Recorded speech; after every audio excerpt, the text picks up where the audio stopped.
Okay, on three, we'll do five. Okay. Using pleasure, using pain. No, but you can do no. We got higher and higher that way. Hi, this is John Dehlin, and I am a douchebag. This is Infants on Thrones. Baby steps. You want someone to preach to? The philosophies of men. I like magical toys. You want religion, do you? Mingled with humor. I don't believe in them. There will be many willing to preach to you the philosophies of men mingled with humor. We are evolving. Baby steps. You can buy anything in this world of money. After your faith has let you down. Look for the good in everything. Look for the people who will set your soul free. It always seems impossible until it's done. Look for the good in everyone. All right, welcome back to Infants on Thrones. I'm Glenn Ostlund, and this is episode 781, Reflections, the Reluctant Atheist. And this is a conversation between myself and fellow former infants, or at least no longer actively podcasting infants, Randy Snyder, Matt Long, and Heather Craw, as we sat down with John Dehlin in May 2016, about a year after John's excommunication, to talk about shifting beliefs in God and the various labels that we use to pin each other down and what it means to self-identify as an atheist amidst all the baggage and biases around the word atheist and all kinds of stuff. It's a fun conversation. It's a fascinating discussion. But I've got to tell you, I really laugh at myself between a lot of cringing as I listen back to where I was mentally and emotionally back in 2016. Now, we recorded this shortly before I moved from Indiana to Arizona, and that was a move that impacted my life in massive ways that I simply could not see at the time. It feels like a slightly angrier version of me, a less tolerant version of me, and it made me recognize that, well, first and foremost, I don't really know what it is that I ever think that I really know, and because I know that, I want to be curious rather than judgmental. I want to be curious about what other people think and other people's perspectives rather than judgmental and go, oh no, that's wrong because it's not the way I see it. In other words, I'm trying to be like Ted Lasso. You know, Rupert, guys have underestimated me my entire life. And for years, I never understood why. It used to really bother me. But then one day, I was driving my little boy to school, and I saw this quote by Walt Whitman. It was painted on the wall there. It said, "Be curious, not judgmental." I like that. So I get back in my car, and I'm driving to work, and all of a sudden, it hits me. All them fellas that used to belittle me, not a single one of them were curious. You know, they thought they had everything all figured out, and so they judged everything, and they judged everyone. And I realized that they're underestimating me. Who I was had nothing to do with it. Because if they were curious, they would ask questions. You know? Questions like, have you played a lot of darts, Ted? So, my apologies to John and to Randy and Matt and Heather for the many times in this episode where I interrupted them or I judged them for being wrong in any way because how they saw things were not how I saw things. I wish I would have been more curious. I wish I would have been more accepting of their different perspectives in this conversation. Okay, so live and learn, right? At any rate, I hope you enjoy this conversation. But before we get to it, there's one more reminder that I want to give you about the Thrive Conference in Arizona next weekend. It's on January 22nd, 2022. I'll be speaking and I'll also be leading a few interactive breakout sessions. So check out the website, Infants on Thrones, episode 781 for more details. And I'll also be pausing this 13-part Reflections series for the rest of the month of January because... But publishing 3 very long episodes a week so far this month has maxed out the monthly allotted server space that I have. So, I'll keep publishing episodes on Patreon for those of you that are on Patreon. I've got some things around the Matrix that I really want to work out.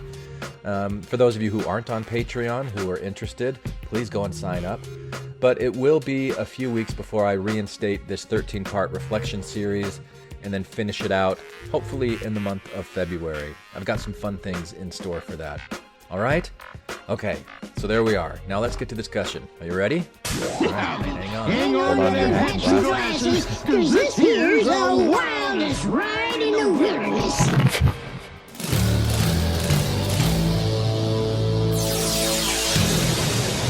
On February something, 2015, Mormon Stories founder and frontman John Dehlin was stripped of his eternal standing as an eternally excellent offspring of Ephraim in the eyes of our eternally excellent Father in heaven by that eternally excellent Father in heaven's true and truly amazing, big and important, and solely authorized and empowered representatives on this earth. In other words, John Dehlin was excommunicated. That was then, but this is now. What is John Dehlin up to these days? Just how far has he fallen? Did that wolfy man with the wolfy voice ever take off his wolfy sheep's clothing and shine forth the blazing light of truth on who and what he really is? In other words, is John Dehlin an atheist? Well, maybe technically, depending on how you define it. But, does it really even matter? Possibly it could apply, but, hell, he's just a tall guy and a dad and stuff like that. Seriously, don't be stupid. Just listen in as Glenn and Randy and Heather and Matt catch up with our good buddy, John Dehlin. Fuck no. The newly designated, reluctantly agnostic, sorta atheist. This is Infants on Thrones. This is Infants on Thrones. Philosophies of men mingled with humor. We are the core.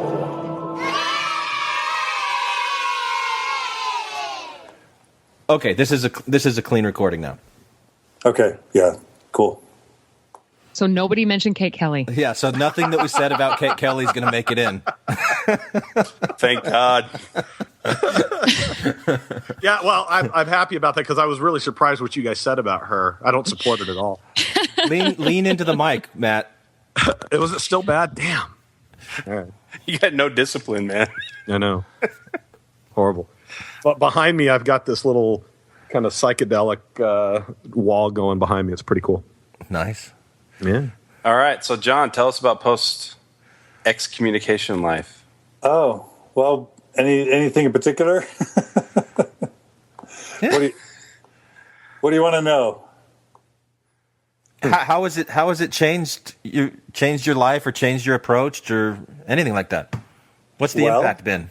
In 5 minutes or less. Okay. 140 characters. Yeah. So maybe to start with the hard stuff, I think I underestimated how difficult it would be on my children to be raising them in Cache Valley, which is one of the most conservative counties in Utah.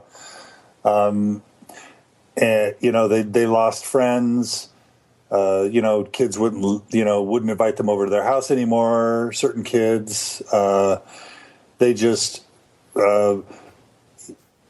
were continually feeling like they couldn't shake people talking about their dad, making Twitter comments or Instagram things or talking behind their back. And it was a huge tax on their sort of happiness and well-being for probably a good year or maybe 2. I don't know how long it's been, but...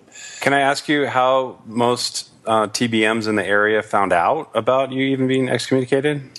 Yeah, it was the Herald Journal is just all over Cache Valley, and it was front page stuff. If it's in the New York Times, it's going to be in the Herald Journal. So that was the main way, is just through the newspapers, but also just people talk in a small town, and the stake, and it was announced all through the stake, and the stake covers a huge chunk of the high school territory that my kids attend. So I don't mean to, I'm not asking for sympathy, because I knew what I was doing.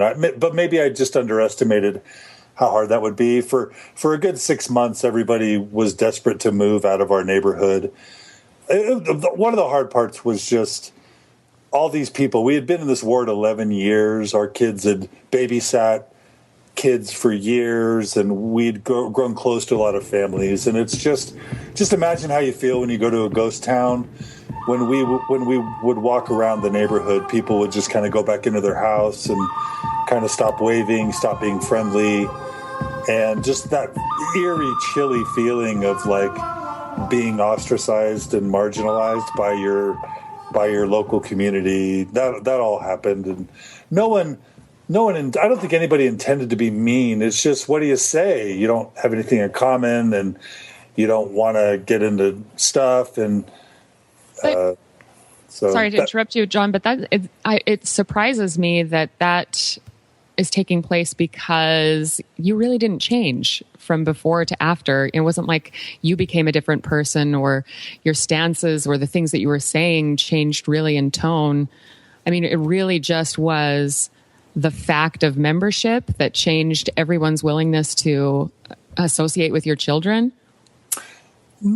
Yeah, I do think that the brand of excommunicated apostate is a really powerful brand to mark on somebody within Utah Mormon culture. So I think that is a huge deal. It really is like a scarlet letter, and I think that means a lot to people. I think that's one of the main reasons the church did it, is they wanted to discredit me, because I was having. We talked about this in my last interview with you guys. Part of my strategy was to reach as many people as I could, and staying in and staying engaged and trying to have a moderate tone was part of that strategy. And I also loved it and cared about it and genuinely wanted to make it better. But I also was trying to be strategic. And so I think they felt like I was just reaching way too many people. And so they had to brand me. And so, but also, Heather, things did change for me in 2013 when Oaks gave that talk in the October conference. We know that the marriage of a man and a woman is necessary for the accomplishment of God's plan. Only this marriage will provide the approved setting for mortal birth and to prepare family members for eternal life. We had thought that because of Mitt Romney, that the church was going to back off the LGBT issues. And then Oaks gave that talk in October. And that's when I just decided, that being anti-LGBT, Oaks was, and I took off the gloves at that point. And that's when I decided I had always in Mormon Stories tried to have this rule that I would never criticize the brethren, and I would never explicitly denounce the church's truth claims. And after October of 2013, I started publicly criticizing Oaks and other church leaders on Facebook, and I started being willing to say I felt like the Book of Mormon was fraudulent. And so that was something that changed prior to the excommunication. Wait, when was your interview with Michael Coe? That was before 2013, wasn't it? Way before. That would have been 2010. Yeah, probably 2011. Well, how come you didn't have that reaction? Because I had that exact same reaction, and I'm going to put words in your mouth where you said "fuck it." We still have John recorded saying "fuck." We could use that. True. Fuck. No, that's true. He was so disappointed in me that I didn't say.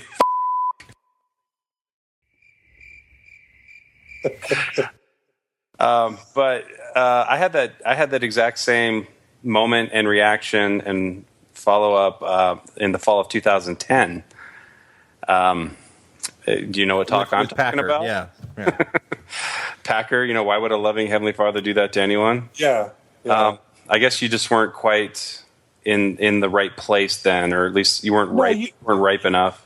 You guys know that I went back and forth depending on what was going on in my life, I was really trying to make it work, or I was really angry. But I went through those stages back and forth for 10 years, Did you lose your favorable contact? Because you always kind of imply you have contacts within the church office building, or at least you did for a while.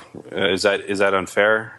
Well, I mean, I had 2 lunches with Elder Holland, and I was able to do 1 lunch with Marlon Jensen. And after the Daniel Peterson fiasco, where I implicated Elder Holland as being the apostle who ultimately got Daniel Peterson fired indirectly, Holland and everybody just stopped communicating with me. So that happened in 2012 probably. But no, my sources inside the church have grown since the excommunication. I get leaks every week, significant ones. The one I had last week was super interesting,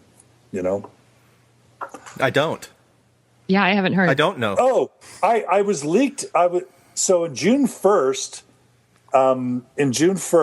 there was let me just go to my Facebook page and I'll pull it up. But on June 1st, there's a committee called something like the work group on same-sex attraction. A meeting was held with that committee, and I did hear about this. An agenda was published that listed all the participants of the committee and what they were going to be discussing. It mentions who gave the opening prayer and who gave the spiritual thought and all the members of the committee. And then it talked about all the items to be discussed in the working group. And someone leaked that to me. And that's really seen. If you look at it, it talks about renovating the Mormons Engaged website. It talks about possibly changing for the Strength of the Youth pamphlet. It talks about changing the same-sex attraction essay for the church. It talks about how to, update the missionaries. And are any of these changes good from our standpoint? Yeah, I mean, there was actually a worksheet that was included with it, which was suicide statistics for Utah. And it shows that the church is fully on notice that Utah is the 5th highest rate of youth suicide in the country, that it's the number 1 cause of death for young people in Utah. It just goes through and lists all these awful suicide statistics for Utah that are related to LGBT people. And that was apparently, according to my leak source, that accompanied the agenda. So the church knows that there's a suicide epidemic, and this is sort of their response. And there's some positive things, like it says SSA does not equal pedophile. Wow! Welcome to 1985. And it also says SSA does not equal transgender, which is good to know. I'm glad they're getting the memo on that. Of course, people are offended that they're using the term same-sex attraction at all. John Hamer says no. John Hamer says no. John Hamer says no. Yeah. Right. Is sex attraction still caused by masturbation? Such experiences can misdirect his normal desires and pervert him. Yeah. But bishops are still handing out that book. Isn't that why Randy's gay, though? Isn't that why Randy's gay? I masturbated so much that I am so gay. Men, masculine, manly men. But seriously, the miracle of forgiveness, it may be out of production, but bishops are still handing it out. Really? Yes. No, but just to bring it back, I have so many people coming to me now sharing private information just all the time. So with that excommunication thing, John, I wanted to ask if you had to do it over again, would you resign in lieu of going through the excommunication and not being branded an apostate in that way? No, I'm super happy with what I did. I mean, my goal has always been maximum exposure, maximum sunlight to the issues, to the church, to the problems. And of course, the cost of that is being accused of being called a media whore. But for me, I mean, the freaking transcript of as you guys well know, the freaking transcript of my one of my meetings with my stake president was published forever in the New York Times. Like, how could you argue with the level of exposure? My excommunication. That's our number one downloaded episode, by the way, John. It made that a musical. It made the New York Times breaking news. It was world news. And if my goal is sunlight on the church, I think that exceeded anyone's expectation. So, it was a huge. I just think for me, just quietly walking away lets the church off too easy. For me, I know other people aren't in the position to want to or to be able to go through, the trouble and the pain. But for me, I like what Brett Metcalf said. It was almost a sacrament. It provided me a lot of closure.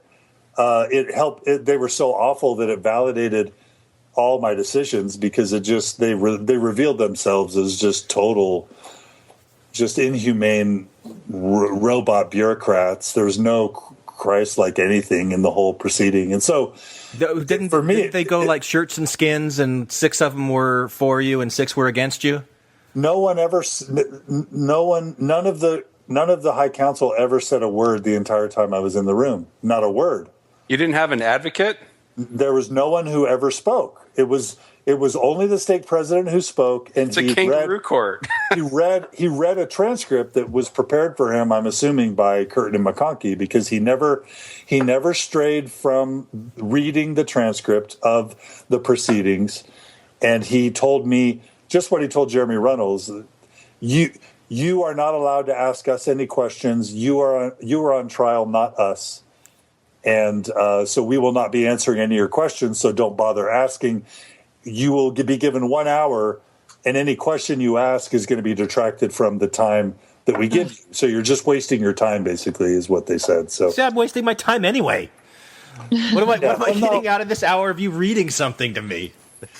I mean, for me, I have this hope that what I said would somehow reach some of the high counselors, Alma, like a Benedict, kind of my Benedict moment, and I think I wish I had recorded it. Did they shocked you? Didn't, John? Shocked. Well, I brought my recorder and I was going to record it, and honestly, my wife asked me not to. I wanted to. I know you record. I mean, like me, you have the reputation of recording everything. Well, I don't record everything, but I record anything that I feel like could be used against me. Does that make sense? Absolutely. Yeah, but I don't record like if someone comes to me with a problem and it's their private secret stuff, I don't record that. Sure. Oh, sure. But we had a conversation. I mean, I was a part of a group of people where we were talking about the legalities of it and who owns the privilege and all that. And so I just assumed that based on that conversation, there was no way it wasn't being recorded.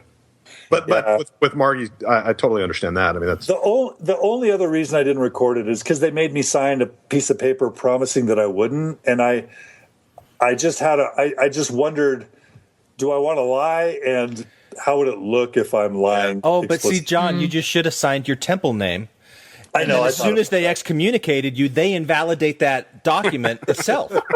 Or line item veto. Yeah, cross it out. No, I thought about that. I don't know. I think I was trying. I tried my best to hold a higher ground, and for some reason in my mind, I just felt like that was the honorable thing to do. Well, and it sounds like if it was just a letter that was read, it probably wouldn't have been all that juicy anyway. It was not juicy. It was totally cold. It was cold and mechanical, and that in and of itself is juicy to some people, but. You mentioned your kids because you made a decision that affected their lives. Because you're saying that you don't really have any regrets about doing it, but has there been any resentment from your kids or any tension from your kids? Oh, there was you making that decision. There was a year and a half of tension in the sense that it just made their lives really awful for a time. I know, but did they resent you? Yeah, there have been moments where they were very resentful. Probably for a year now. What's their status? I mean, has your family resigned, or are they still on record? My wife Margie resigned the day after I was excommunicated. Okay. She said the experience was so awful, and she felt like in solidarity, it's what she felt was morally right. Yeah. So she resigned the day after.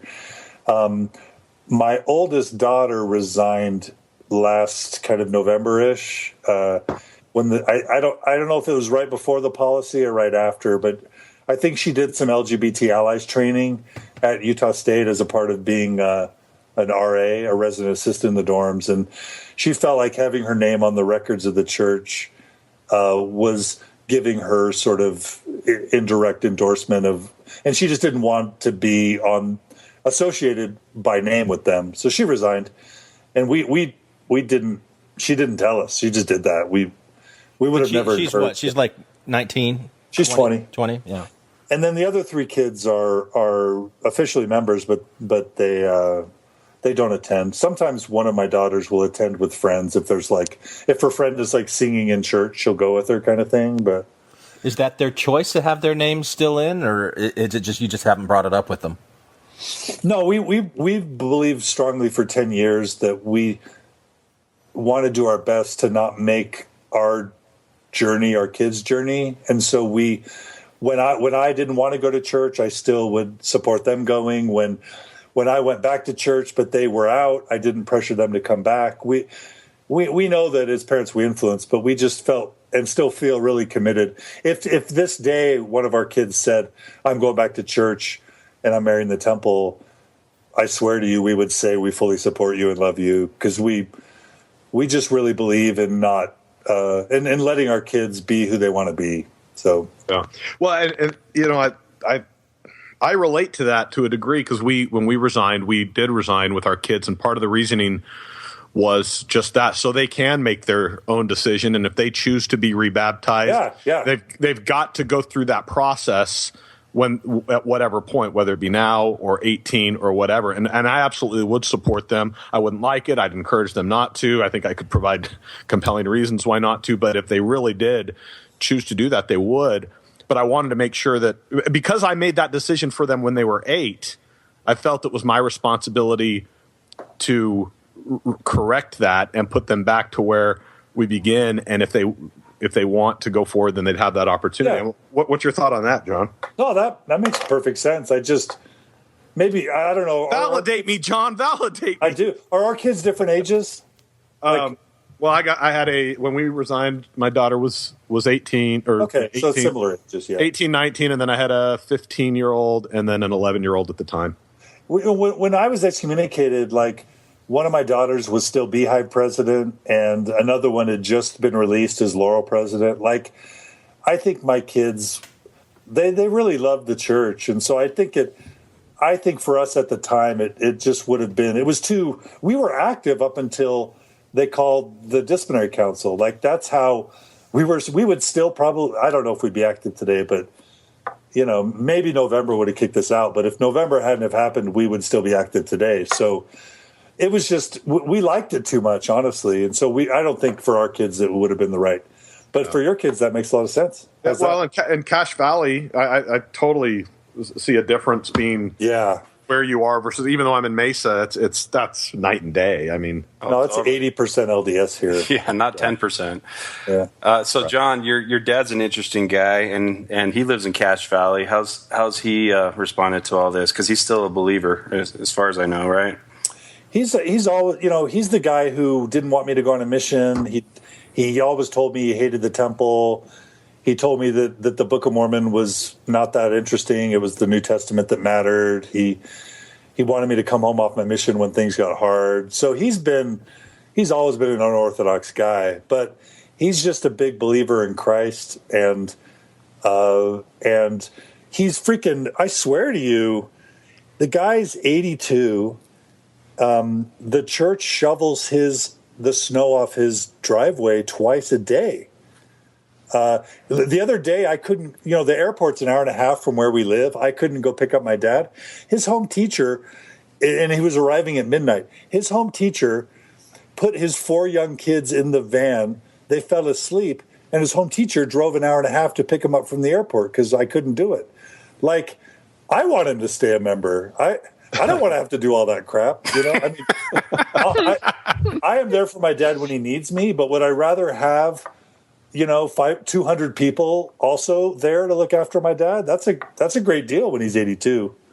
So anyway, the church makes him happy, and he's gone through some, stuff in his life where he hasn't always been happy. And so I'm just like, God bless you. If this makes you happy, dude, whatever makes you happy. But you being ex didn't really change anything for him? He testified at my disciplinary council, and so did my mom, and so did my brother, and they're all still active. And I think it made him sad, but religious belief is incredibly resilient, you know? That is so interesting, John, is they can watch someone who they love and care about and like as well be treated that way by an institution that they're loyal to, and still say, yeah, no, I'm still okay with the institution. That does highlight the power that religion has. No, it's really bizarre. John, did they feel like you were poking the church? You were provoking them, and I was. Yeah. So they did. So I guess I'm saying it's not that strange to me, as Matt was saying, that they watch what you've been doing for all these years with Mormon Stories and saying careful, careful, careful, and then we told you so, kind of a thing. That's how I would imagine they would be responding to it. We love you. True, but they thought it was the wrong thing. That was a bad move on the church's part. They thought it wasn't smart, and I think it still made them sad. Yeah. Even if they thought I may have deserved it or asked for it, So should we transition over to the topic? Can I just say one last thing? Yeah. Last thing.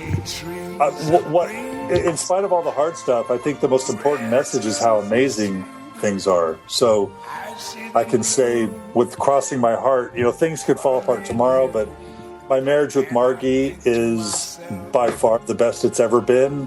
We're totally in love with each other. We're solid. We really enjoy each other now. We have more intimacy and more connection than we ever have. All my kids are individually now very healthy, thriving, doing well in school, having great friendships, very happy that they're out of the church and thriving in all the right ways. I love my Sundays. I used to wonder if I'd always feel guilty on Sunday. I love my Sundays now, and I love not wearing garments, and I love coffee. I drink coffee every day. It helps keep me regular. My bowel movements are outstanding. I haven't tried alcohol yet or marijuana. Maybe someday I will, but I'm just telling you that it's like, remember, there's a Simpsons episode where kids stop watching TV for like a day, and all of a sudden they all go outside and start skipping rope, and rainbows come down, and it starts raining jelly beans, and that's a mockery because life is still hard and there are challenges. But honestly, it feels that good to be out of the church. Well, it's all counterfeit, John. You know that. Well, I don't know if it is, and I mean, something that I'm curious about, John. Do you feel like God approves of the path that you're on and the choices that you've made? This feels like a segue. Shut up. That's a you caught that, huh? No, I don't feel that. I don't feel anything at all about God. So basically, whether there is a God or whether he or she or it or whatever has an opinion on you or not doesn't really matter to your daily life. No, not at all. I don't even think about it. I think there's a word for that, Randy. The word is 6 on the Dawkins scale. Yeah, right.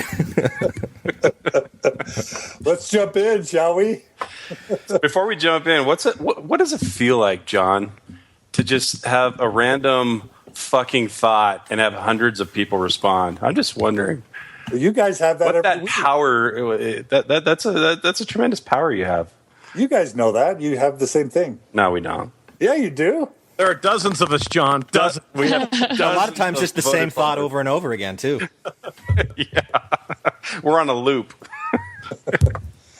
No, you guys know everything. You guys are in the same world I'm in. I don't know. I mean, honestly, I feel like we're getting further and further away, so that that chart that you posted that friend of yours drew, like of all the circles of the different groups, the many Mormonisms and stuff. Like I feel like I'm getting so far away from any of those bubbles anymore. That sounds healthy. Yeah, but at the same time, kind of disconnected. So when you said something earlier about your sources that were telling you things, like what happened on June 1st, like I'm so unplugged, I have no idea anymore on those things. Well, yeah, that's interesting because I honestly, if someone offered me $100 to read a book on Mormonism, I would turn it down. Like I so don't care about Mormon history anymore. I never talk about Mormonism by my own choice. People always bring it up, but I feel that way a lot. The only difference is to just I feel fortunate because I really want to help people in the transition. That's kind of, I feel like that's a calling for me. And so all that I do is purely mission focused now. It's actually not genuinely of much personal interest to me anymore. So maybe we're not as dissimilar as you think. It's just that this is my job, Yeah. Yeah. And it's a tax I'll pay to be able to have people tell me you gave me my life back, And I wanted to ask this a similar question, which was, do you ever see yourself just stopping these conversations or not engaging in whether it be these leaks or what's happening in the day-to-day operations of the church? I mean, don't you? Let me ask it this way: don't you feel that that's a little taxing, that's draining, that at some point you just want to throw your hands up and say, "I can help people without it being Mormon-centric"? Or take this cup from me. What's that? Something? Well, just to back up, I tell I finished my PhD in August, and the Open Stories Foundation pays me a modest salary now from Mormon Stories, and I get to just wake up every morning, walk down into my basement, and literally do whatever I want to do. I could take a coaching call to help someone through a crisis or to save a marriage. I can record a podcast with someone really interesting. I can organize an event where I go down to Salt Lake and bring a couple hundred people together. And I don't mean to brag, but I tell my wife every day that I feel like I'm the luckiest guy in the world because for right now, I get paid to do exactly what I want to do. But it's inextricably tied to Mormonism, and in many ways, don't you think those are chains rather than freedom? Well, people say, just today, my sister who works for FAIR is trying to convince me to leave Mormonism behind, and the way she does it is to say, "You could be so much bigger. You could help the whole world instead of just this little branch." And there's a part of me that's saying, "Yeah, you just want me to shut up because I'm causing the church problems." But honestly, do you guys remember when John Larson decided he was going to, do a secular podcast for the broader world instead of Mormon expression? Uh-huh. You remember what happened to that? Yeah. I didn't. Wait a minute. It's still going strong, isn't it? No, and I don't mean to disparage him. I'm sure it was brilliant, but not everybody can just tell the world, "Hey, I'm here and I've got interesting things to say."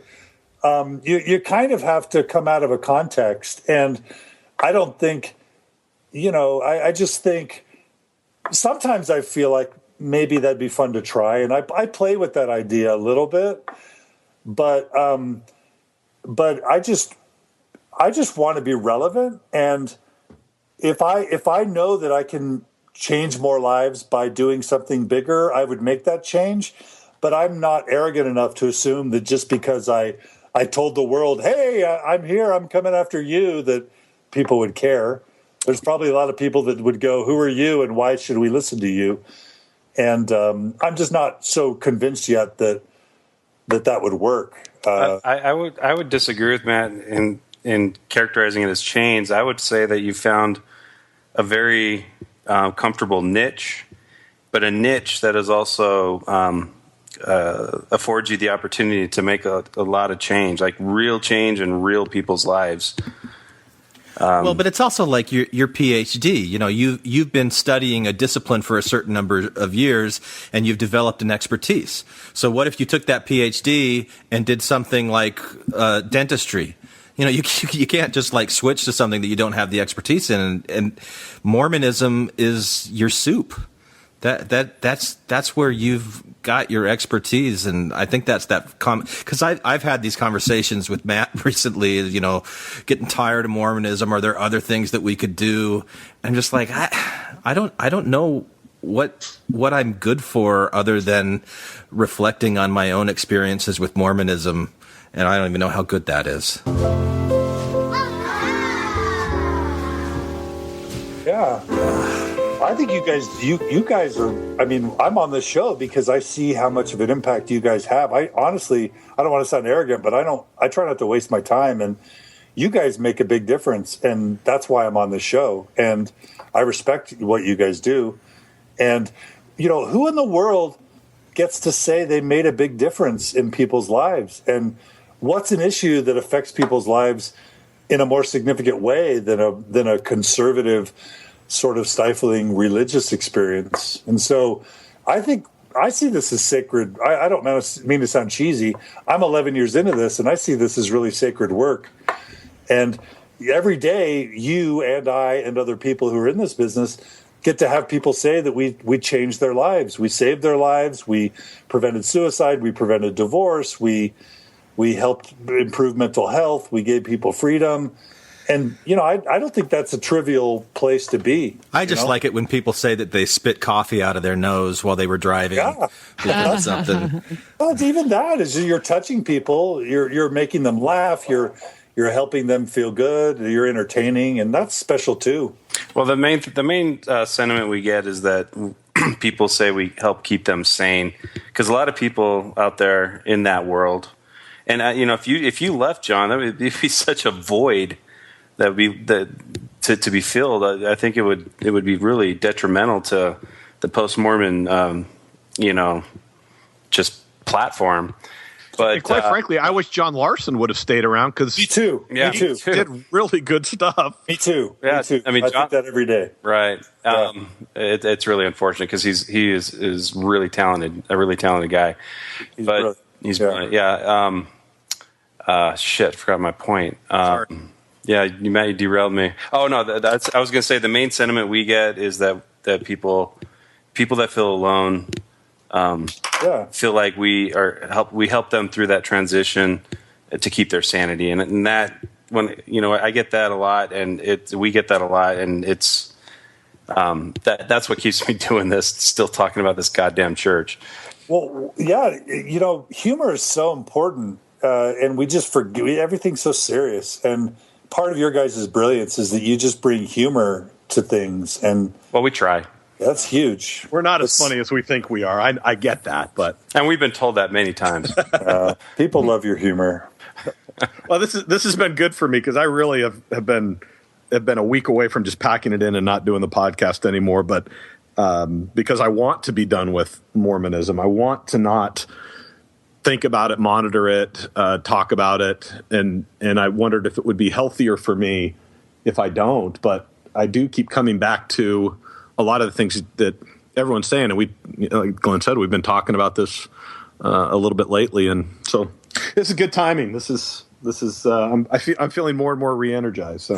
I would say though that our experience is more generalizable than we're making it out to be. Mormonism, yes, it has very strange and peculiar doctrines, but the experience of leaving, as John says, a conservative, stifling religion is really the same experience no matter which brand is on the religion that you leave. If you listen to like a podcast like Life After God, it's people telling all the same stories that John told about the ostracization, about kids losing friends, about people not knowing how to talk to them, people assuming that they're no longer trustworthy in business, people assuming that they're no longer moral people because they left the religion behind. And even though we appeal to people who come from the same background that we do, and the label Mormon is an entree into understanding each other, our experiences are common, and they're more and more common in the U.S. every year. Yeah, I think that's a really good point, and it surprises me when we get feedback as we do from time to time, from listeners who've been listening for a long time that stumbled across our podcast for one reason or another, but have no connection to Mormonism. Yeah. Right. And it still represents them. Right. Yeah. Yeah. John, do you have a sense for how many of your listeners or people who interact with you at all have never been Mormon or don't have family members that are?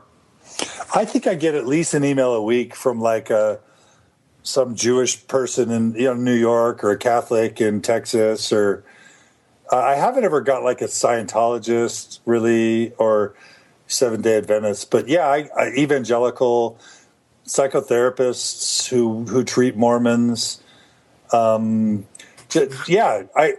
professors who follow religion. I think I get a couple emails a week. Do you ever get a psychotherapist that's completely baffled by their Mormon client? Yeah, and you a lot of it is just I was talking to someone today, and they're married to a non-member, and the spouse just doesn't get why they're angry all the time, why they're talking about this all the time, why they're obsessing with it. And a lot of therapists are just like, get over it, just leave the church. Like, what's so complicated? So yeah, a lot of therapists listen as a way to get empathy for why their clients are having such a hard time leaving it behind.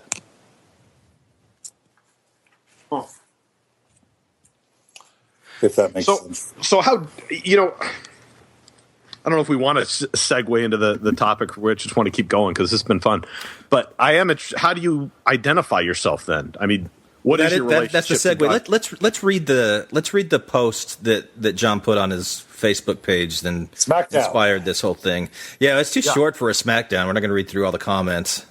But John has to smack it down himself. Right. Okay. John needs to read it as Heather doing a John impersonation.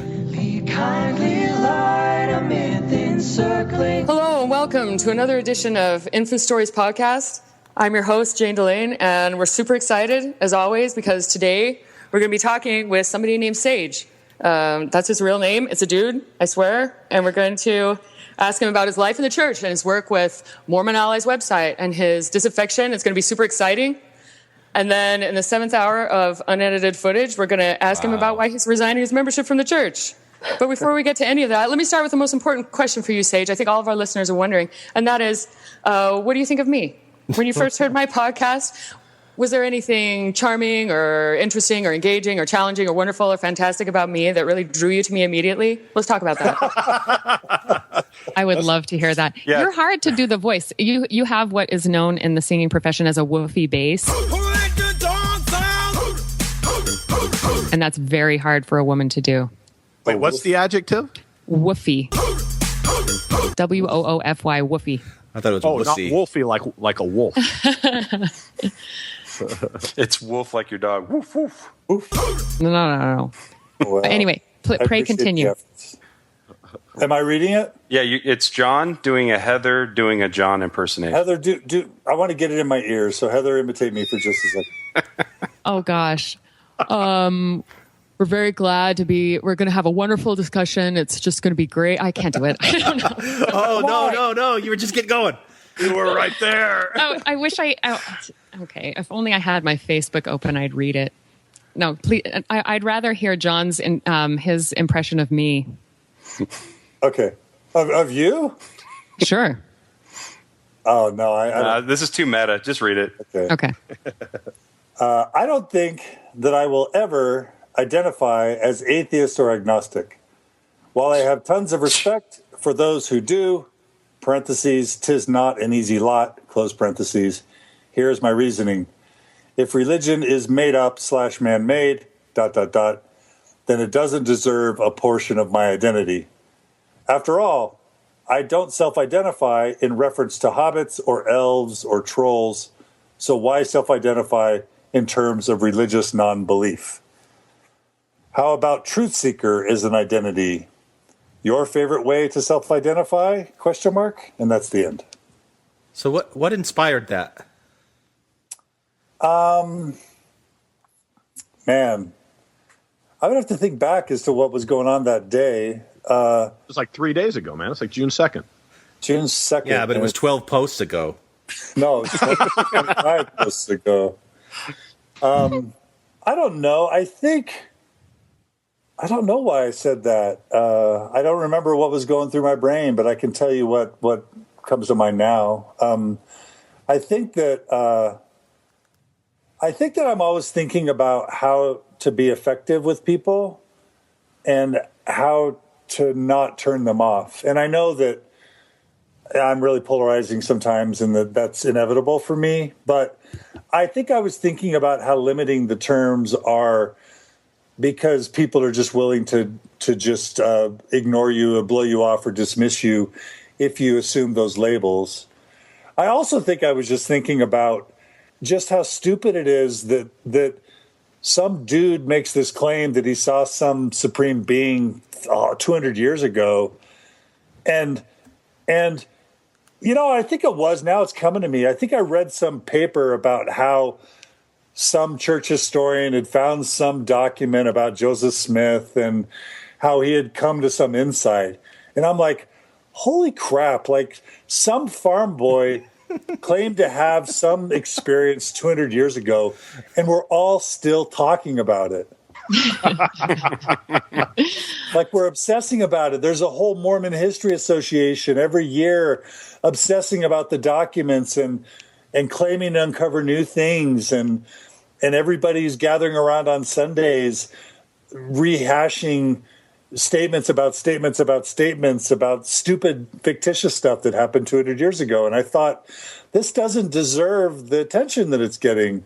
And so it's so ridiculous that I'm not going to ever let it be how I identify myself, because it's so fictitious and not worthy of my identity. I've studied, I did some academic research on identity, and I really think identity is sacred. I think about one of the most violent, awful things I think the Mormon Church has ever done is tell these beautiful, Hispanic, Native American, Latin American people that they're descendants of some freaking fictitious story that Joseph Smith cooked up, 200 years ago. And it's a bad story that's really shaming and self-loathing and racist. And now all these people are like calling themselves Lamanites and identifying with this fictitious group and thinking of themselves as like, rehabilitated evil people who were dark and loathsome, instead of really believing their Mayan heritage or whatever it is, that they were innovative and creative and resourceful and beautiful and interesting. I just think that's one of the, screwing with people's identity is one of the most violent things I think you can do. And so it's just a way to say, screw all that. Fuck all that, if you want me to say that. Yeah. John, well done. And I'm just not going to let it have any part of my identity. So why did you lead with atheism and agnosticism? Because obviously I'm there's a part of which I'm culturally Mormon, so I don't want to say I'm not culturally Mormon in some ways. But if I was going to New York and the United Nations sort of was asking me my identity, which of course wouldn't happen, I would not list Mormon or post-Mormon. I would list a lot of other things. So I guess in a global sense, I don't think of Mormon as being a key part of my identity anymore, even though I'm still playing in this space. And so I guess the next step is whether I even think of myself as a Christian, which I don't, because I don't buy into the divine nature of Jesus anymore. And so then it just goes to God, and I don't know. It's just all crazy and stupid, I think, really. So you don't. You're hitting on the fact. I'm sorry. Go ahead. You're hitting on the fact that identity is contextual. You have different identities within different groups. And so what kind of term would you use on Facebook about your beliefs, or would you even define yourself about your beliefs? But that might be different than what you would say to a client who assumes, as so many people do, that a therapist is unable to have empathy unless they have a commonality with you about basic beliefs. And so they want to know your beliefs, thinking that they need to understand those to know that you'll be able to understand them. So while you may not want to use any religious moniker at all on your Facebook page or when you visit the UN, apparently, you're probably going to be asked those kind of questions. What are your beliefs? And we are asking them to you right now, right? Because people who are in this space want to know what your religious beliefs actually are.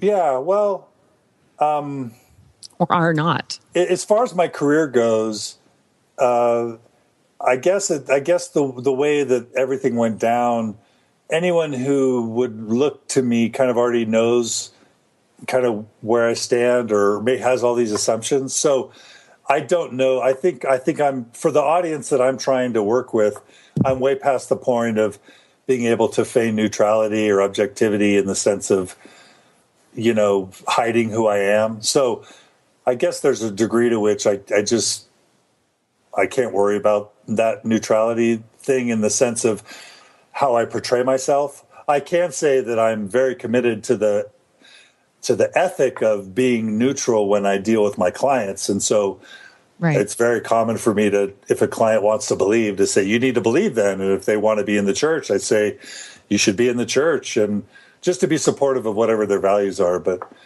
I'm sure that, and I don't get out of Utah a lot, and I deal with Mormons mostly nowadays because I used to work for corporations that weren't Mormon, but now I don't. And so I'm in such a Mormon world that I just kind of assume everybody knows who I am and that we don't need to have that discussion about what I believe anymore because everybody just kind of either knows or assumes. So I don't know. I don't think I'm answering your question very well. Well, but rather than having them assume, do you feel that you have put it out there as to what your beliefs are in relation to God? No, but I probably haven't. So let me do that. Why don't I do this? Should I do that?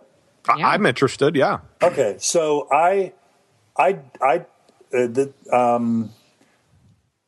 so I'll just give the disclaimer that how I want to identify in terms of how I describe my identity is separate from how I would describe my religious beliefs. So obviously what I'm going to describe is going to sound very agnostic, but that doesn't mean that when I pick 20 words to describe myself, I'm going to choose agnostic as one of them because I think religion isn't worthy of the top 20 descriptors for my identity. That's just how I feel. And so, yes, I don't think anybody knows if a God exists or not. So I think everybody's agnostic in that sense. And I don't see any evidence for a personal God, and anything more nebulous than that doesn't feel worthy of even our attention because it's just too nebulous. And so I just don't think it's relevant or interesting to talk about belief in God because it just seems kind of silly and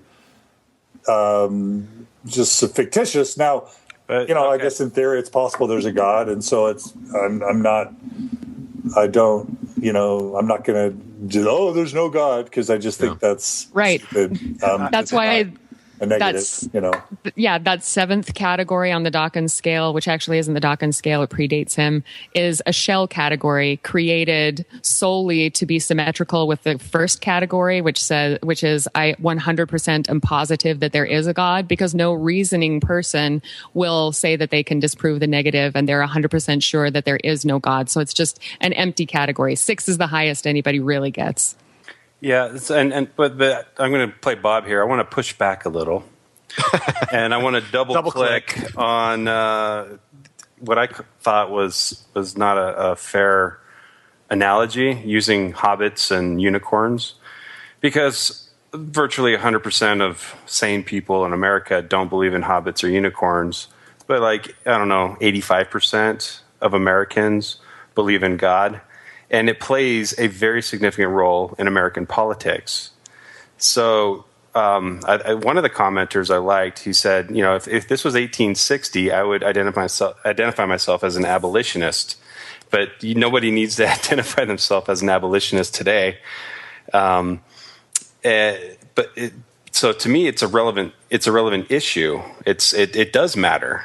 And I really think that it's important for this secular community to get more of a voice and stop, giving religion such a privileged position where you can't even get elected office unless you pass a religious test, which is against the Constitution. But it's just this thing that exists in our culture that you can't openly say, you can't even say I'm agnostic. You have to quote a scripture. Even Hillary Clinton talks about God. Obama talks about God. So this is a relevant issue. It's not as trivial as I don't believe in hobbits. That would be where I'd push back. I think, Randy, I'm going to speak for John here, even though he's right here capable of doing it. I think John's saying he can do that. He can advance secular ideas without saying I'm atheist or I'm agnostic. But I would question that. I would question whether or not it would go quicker if more people that had secular views, as far as it came to religion, were more open about it, and then exemplified living a good life and removing the stigma. How are we going to remove the stigma if people aren't open about this? I mean, yeah, you could also argue that the term atheist or agnostic itself contains the idea that religion is not worthy of consideration. You could say that by proclaiming yourself an atheist, that is exactly what you're saying, that religion isn't worth your time. Well, and I guess what I'm saying is, John, are you familiar with Neil deGrasse Tyson's position on this very issue? Yeah, it came out in the thread a bit. Yeah. Yeah, so he said something very, very similar, which was, I don't really interact with golf, so I don't identify myself as in any way associated with golf, either for or against. So he took a different position than the hobbits or the elves or those and used golf. He says, I'm a scientist, I'm other things, but I there's no reason to identify as atheist. He did go further. But he is atheist. Well, yeah, exactly. See, this is the problem I have with that reasoning, and even I sense this in you, John, that you're saying, if you're going to go by the common definition of the term atheist or agnostic, then yeah, I'm atheist or agnostic, but I don't want to claim that for other reasons. Like there's something, and maybe it's part of this political thing that you were talking about, Randy. Yeah. There's something with the baggage in those labels that you don't want to be associated with, even though they accurately describe your belief system. So you're trying to avoid that baggage. That's the interesting intersect here that I want to explore with this. That what is it about the terms atheist or agnostic that you really don't want to embrace or have reflect you? So so first of all, Randy, I want to tell you that I tried to make a nod to how difficult it is to identify as atheist or agnostic in this world right now. And I think that's reprehensible and terrible. And I have sympathy for that. And I think it's a credible argument to say we need to do all we can to lift that stigma. So I'm gonna totally agree with you on that point. Yeah, I did notice the hat tip, but it's still, anyway, go ahead. Yeah, no, but I'm telling you, I agree with you. It's terrible. The fact that should have any bearing on someone's electability is repulsive to me. So atheists or agnostics are often rated. We're right there with rapists, above rapists, and equal with Muslims. Right, yeah. So, Randy, back to you. As far as the term atheist goes, it's really just, I think I just have it in my mind, first of all, that atheist means you have to sort of declare that there is no God, and I don't want to be that guy that has too much certainty on either side of the equation. And I know there's probably a lot of arguments against that position, but that's probably my primary concern with identifying as atheist. And then probably the secondary is just that I want to be effective. And this probably sounds like a wussy, but I'm probably affected by the baggage that it carries in terms of how I was raised to look at atheists. So that probably affects me emotionally and subconsciously. But also, I want to reach as many people as I can. And if I think it's a stupid question to begin with as to whether or not there's some imaginary being in the sky looking after us, I think that is just unrealistic and dumb and not worthy of our focus. I think that just adds to me just saying, why introduce a label that's going to turn a bunch of people off if I think it's a stupid proposition from the start. So that's probably my honest. Is there like some shell game stuff going on though with that, John? Because you described your reaction to that article where somebody discovers something about Joseph Smith and has this insight, and you look at that and you're like, oh my gosh, you've got very strong opinions about this made up story of Joseph Smith. I know for me, like as much as I really want to be balanced and see things from other people's perspective and be the TBM whisperer or whatever, I still have this internal reaction when people talk about God, like if I just hear somebody at work or wherever, and all they have to do is say, "Well, things happen for a reason," with a little wink thing, and that I know they're like testing to see how invested in God belief I am or not, and I instantly judge them internally. I don't want to show that because I don't want to be offensive to them, but I guess so. I'm asking, does that go on inside of you as well? But you just don't want to show it because you want to be effective to other people. And I guess you can't answer that question now, can you? You just can't answer it. Why can't I answer it? Well, because if you say, yeah, that is how I really feel, then people will know when the game's up. Oh, well, I mean, I don't know. I think people pretty much know who I am and what I stand for, probably. So I'm not trying to fool anybody. I just don't want to offer, just like I don't. You don't want to lead with that. No, I don't tend to swear because I think it unnecessarily turns some people off in my podcast. And in my podcast, I want to reach as many people. I try to be constructive and objective, not because I don't have opinions and biases, but because I think more people from both sides will listen if I keep it constructive. So in that same sense, I don't want to introduce labels or identities that I think are going to necessarily turn people off if I don't even think the identities are going to add any value. You know what I mean? Yeah, I mean, and we could... Oh, go ahead, Heather.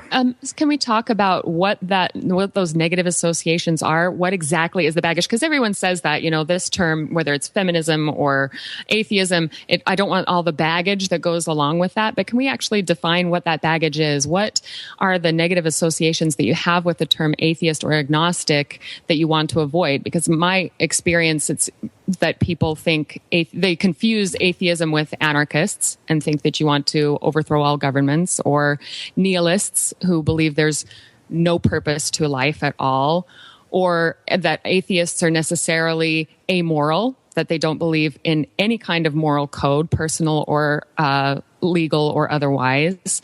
And so all of those things are fallacies, which are unfortunately tied up with the word atheist or the association with the godless communists. But none of those are intrinsic to the idea that you can't say one way or another whether there's a God. None of that necessarily follows from being an atheist, especially not the idea that atheists are immoral. So what are your negative associations? Well, first of all, I think the atheists that I've known are amazing, brilliant, moral, talented, gifted people. So I've fortunately, over the past several years, been disabused of any of those biases. I don't want to overstretch it and say that all atheists are amazing, but No, they're not. But I don't know how many biases I have, other than just I think is the word implicit ones, just where just the word has a negative emotional valence for me just from conditioning. But intellectually, and now even in many ways emotionally, I hold atheists and agnostics and probably I give them preferential status personally, because I think, oh wow, they've done their work and they've thought this through, and I'm sure that's not always true, but no. For me, it's purely how's it going to be received by the audience? Is it something that, if it were important to me, I would say it, but I don't really feel affection for those labels personally. Mm-hmm. And since I know it's probably going to be a turnoff, and I think the question itself fundamentally is stupid, then I just say, why introduce it? It doesn't deserve if it's going to turn people off, there's no benefit, you know? Well, I do think there's a benefit, but to but my I totally. audience, are you saying it's Mormon Stories host? Oh, no, I'm just talking just generally that there's a benefit for people who are non-believers, but who believe in a secular morality and that society can be benefited by letting go of the preferential treatment we give to religions, for people of all standings to come out of the closet as atheists and try to reduce some of the taboo and the stigma around it, the same way that has happened around the label of feminism. I mean, feminism still has a negative connotation for a lot of people. It used to be women's libbers. I can't tell you how many times I've seen on Facebook or anywhere else a comment that starts by saying, I'm not a feminist, but, and then they give a textbook feminist interpretation or opinion. They are feminists. They don't want to say it. Can we go back to the because they've been taught that their religion or feminism is a dirty word and that atheism is a dirty word. I used to call them feminazis. Yeah. Yeah, exactly. Well, Heather, I want to go back to the baggage question because I don't think that we've really fleshed that out. And there were some things. Is that what you wanted to say, Matt? Yeah. Can anybody hear me? Yeah. I can hear you a little great. bit. I got some things I want to add to that, too. Yeah. You sound great. Well, I wanted to ask Randy a question related to baggage because you, I think, have experienced coming out as an atheist, or you will identify that as that, and you have for a number of years. It seems that labels are useful because they provide a shortcut. You can and they're only useful if they're accurate. But if you say you're atheist, doesn't that just require you to explain exactly what that means? Because there's too many misunderstandings or misinterpretations of what that is. Like Heather mentioned, nihilist or immoral, or it means with absolute certainty there's no God, and so that will automatically be projected onto you. Well, the very first, it was a really funny situation. When I went to ortho school, all the non-Mormon guys, when they first met me, they're like, oh my God, this is a guy I can party with. And then they found out I was Mormon. And they were so disappointed. So when I came out after graduating from ortho school, one of my closest buddies in ortho school, who's a Christian, said, you got to come to Vegas with me this weekend so I can drink with you. I've always wanted to drink with you. So I came to Vegas, and then so he started to ask me a few questions, and I said, he's like, okay, so you're not Mormon anymore. What do you believe? I said, well, I'm an atheist. He's like, so you're a devil worshiper? He's from Arkansas. He thought I was a devil worshiper. I'm like, I don't believe in God, but I believe in the devil. That's incoherent, dude. You're anti-God, yeah. Yeah. He asked me if I was a devil worshiper, and I after I got up off the ground from laughing, I said yes. I disavowed him. They gave me an opportunity to disavow him of his ignorance. So it was actually a teaching opportunity. Right, but that was a guy you were engaged in that you were interacting with. I'm talking about. I don't walk around with a fucking sign and a hat. And sometimes. A shirt, a bumper sticker. First of all, but you talk loud at restaurants. That's true. Who told you that? That was. That was us. That was us when we were bemoaning the anti-gay positions at lunch one time. Do you remember that, Randy? And somebody came up and thought we were espousing those anti gay views, and we're like, no, we're the good guys. We're you got onioned against it.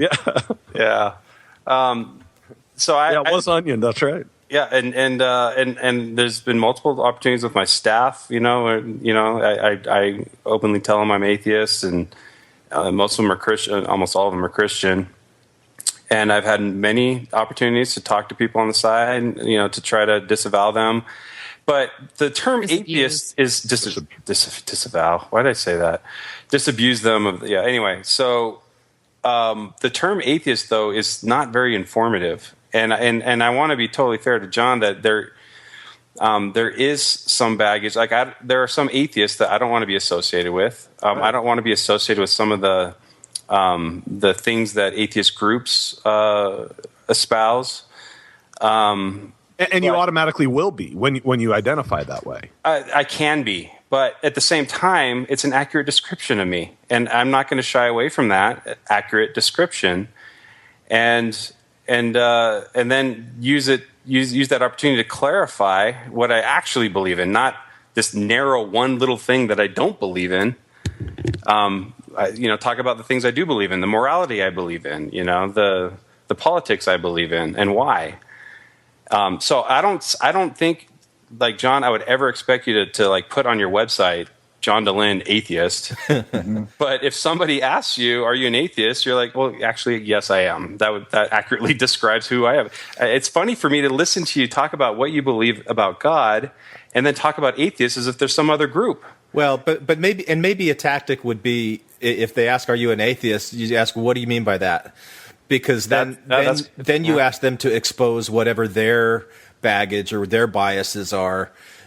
Mine was always that atheists are extremely arrogant, and they've got this certainty, and they declare with absolute certainty that there is no God. But that's a stereotype that's a stereotype that I was carrying around with me that isn't accurate of all atheists, maybe of some, but it's part of that baggage where I never wanted to be called an atheist or to self-identify as an atheist. I was much more comfortable as an agnostic, but even then I softened it by saying something like, I'm a compassionate agnostic, or something like that. I don't remember what it was.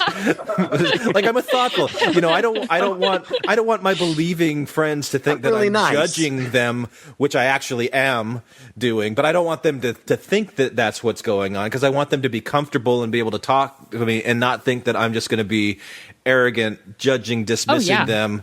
But that, to me, that's a lot of the baggage that was associated with atheist for me. And I felt the same way about the term feminist, because for a lot of people, feminism or women's lib for a long time was like belligerent, lesbian activists trying to castrate the world. And really, but what I want to do is reclaim. I thought we weren't going to talk about Kate Kelly. Stop. Okay. But what I want to do is reclaim that label for the real feminists, which are really just any people who think that women have the right to determine their own lives instead of having their roles dictated to them by the whims and wishes of whatever men are in power at the time. And I think that's the same thing that I would love to do with the term atheist and agnostic. Like, it really doesn't have to have the negative connotation it does if more people, more normals would own it, because like the Pew Research Foundation, when they did their last survey in 2014, 3% of people would identify as atheist. 3 times that many said they don't believe in God. They're the same thing. It's just somehow atheist is still unpalatable. And if we can't rehabilitate that, then let's come up with another word that works for it. But let's not always, I think the sooner that people have a coming out of the closet, the better. And I think when that happens, people will realize that they know more atheists than they think. Because in the U.S., like Randy says, it's, the U.S. is idiosyncratic in the Western world for its rabid religiosity. Being an atheist in Europe is a totally different thing, totally acceptable. But at some point in the U.S., we're going to have a coming out party on the level of the gay and lesbian movement. And that's going to be a good thing. And a lot of people are going to realize that the people sitting next to you at the soccer game and the people in your office are atheists right in the cubicle next to you. This is not a perfect example, but several years ago, I was ward mission leader, and the missionaries in Indiana had a policy change directly from the mission president. The mission president thought that the word green bean was too pejorative for new missionaries coming into the mission. So he said, we are going to come up with a new word. We are going to call new missionaries all-stars. Everybody gets a trophy. How long do you think that lasted? And so, I think there's this component of culture that, as much as we might want to superimpose words or meanings to words or changing things like that, it's really hard to do. And so, I don't even know what the mechanism would be to reclaim atheism or to own atheism. If people are carrying around this baggage, I mean, we've got Donald Trump as the nominee for the Republican Party. How, if we can like change people's attitudes or beliefs about a word, why can't we do it? Just get people that are smart in this country. I don't know, but I don't know how we do that. But isn't that happening with secular humanism? Isn't that starting to supplant? Because it's a new term. Yeah, right. For people that know. And people are certainly more comfortable using that, and that's saying the same thing. And that was revealed in your thread, John. I think more people either identified as humanist or secular humanist, which is more, at least, it's a palatable. It's also a more informative term than atheist. Has something positive to say about your values. Well, I agree with that, absolutely. But it's still a juxtaposition and a comment against religion. You're still defining yourself based on religion by saying I'm a secularist. I'm not religious. Yeah, right. You don't even have to say secular, though. Humanist is the same thing with or without secular. Right. I feel the secular has been poisoned. So by Fox News. And other places too. Just over the past 20, 30 years, that term, has been soiled by conservatives, I guess. But I like humanist. But it's also got a bit of a robotic feel to me as well. I don't know. But I love humanism. I love the tenets of humanism for sure. But I don't like that label either for myself. I don't know why. I don't know why. Well, okay. I mean, labels are useful. That's how we make sense of the world. Yeah. Otherwise, how would the doctor know to give you insulin? You're diabetic? No, I don't like labels. But label yourself then. Oh, label myself? Unless this post was an anti-labelism, which I don't think is. No. Okay. Labels are unavoidable. They're important. I mean, that's what I put, truth seeker, but. Well, that could be a 9/11 truth seeker too. You know what I mean? No, I mean, if you're asking me what it means, truther.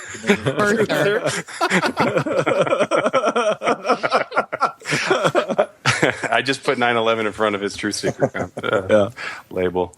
No, I mean, the ones that come to my mind are, husband, father. I don't know. I don't have anything smart to say here. Activist. I put activist. I don't know. That's cool that you own activist, because a lot of people would say that has a negative connotation as well. But for you, you've come far enough in the activism world to own it. Yeah. Yeah, that's true. Like a lot of people would be off-put by activist in the same as a lot of the same people would be off-put by atheist. Yeah. Yeah, so you shouldn't call yourself an activist. I'm actually not allowed to call myself a psychologist because that's a protected term that refers to people with a psychology license, and I haven't taken my licensure exam yet, so I actually can't call myself a psychologist, believe it or not. Or I would say psychologist, but I can't. Oh, that sucks. I can say doctor of psychology, but I can't say psychologist. That's so stupid. Huh. It's one of those weird things. I don't know. How do you guys label yourself? I'll turn the question back on you guys. Well, I'm actually curious, because how would you describe yourself? I mean, you won't say you're atheist or agnostic, but even though you are atheist and agnostic, what can you come up with a soft term? Wait, if you don't other than truth seeker, I don't like truth seeker. That's lame. If you don't think that the question about whether or not God exists is even important or interesting, that means you're an atheist. Then you don't live in America? That means you're an atheist. Really? You're an atheist. Then you don't do this episode. Yeah, you are without theism. Yeah. Atheist. Yeah. What is it? This is an intervention, John. Yeah, right. Say it, John. Say it. We already got you saying fuck. Now say I am an atheist, or we'll just make it.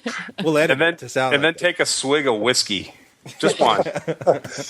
I cannot go anywhere without 5 people trying to get me to drink. I know. I've been there. I've been that guy. No, I don't know. do you guys feel affection? Okay, so those of you who identify with atheists, do you guys own it? Are you proud of it? Do you feel good when you say it? No. I do not. No. You don't? Why don't you? Why don't you? Because of the baggage around it. So I'm never in a position where I really have to identify as that or like adopt a label. So I don't know where that. If somebody asks me, away. Let's take it as a descriptive term. If somebody asks me, and I'll be yeah. So you won't shy away from it, but you're not going to like trumpet it. Right. I won't try, and it's not even shy away from it. I won't mental gymnastics myself away from it. I'll say, yeah, okay, I am, but I'll also say there's a lot of baggage around it that I don't really like that term, Yeah. And maybe talk about the baggage, but as far as I don't live my life in any way that I'm expecting or that I'm thinking that a God is watching or approving or, it's just not. It doesn't even cross my mind. And so if that's the definition of atheist, then yeah. I'll just make it really simple. I like positive identity, and A means not. So it starts with a negative prefix, and I don't like that. It doesn't feel good. I want all my identities to be positive and not negative. So you're not an American. I'm sorry. What? No. You're American. How about that, Heather? You're buying that? I totally agree with that. And I feel the same way. Like I would like if I had to use a label about myself, I'd like for it to give some positive information about what I do value, like maybe naturalist, that I believe in things that arise from natural causes, that there isn't a supernatural force that supersedes the laws of nature, or humanist. For some reason, that makes me feel like a nudist, though. Like, it's like a nudist. What about like consequentialist? Like I evaluate choices by whether or not they tend to produce or alleviate suffering. I'm not an absolutist. I make my choices by their consequences. What if you said something, John, that you were an A rapist? Yeah, or an A bigot. Yeah, an A bigot. You're like, I don't want to define myself as not a bigot. Yeah. You are anti-bigotry, right? And that's a negative term. Yeah, but if you asked me the 20 things I would say to describe myself, I wouldn't say any of those things, Yeah. I know, but you wouldn't shy away from it. If somebody says, "Are you anti-bigotry?" You say, "Yeah. Hell fucking yeah, I'm anti-bigotry." No, I think you guys made a good point that if there's describing your beliefs or what you're about, and then there's how you choose to identify. And I think the description of agnostic totally fits me 100%. And it's not in the top 100 words that I would ever use to describe myself. I'd say tall, I'd say white, I'd say middle-aged, I'd say father, I'd say husband, I'd say, doctor of psychology, I'd say activist. Agnostic wouldn't make the top 100, Okay. So, and I think ag too is it's a prefix, not knowing. No, right? it's agnosis. Yeah, agnosis, right? So, again, I just like a positive identity. It might just be as simple as that.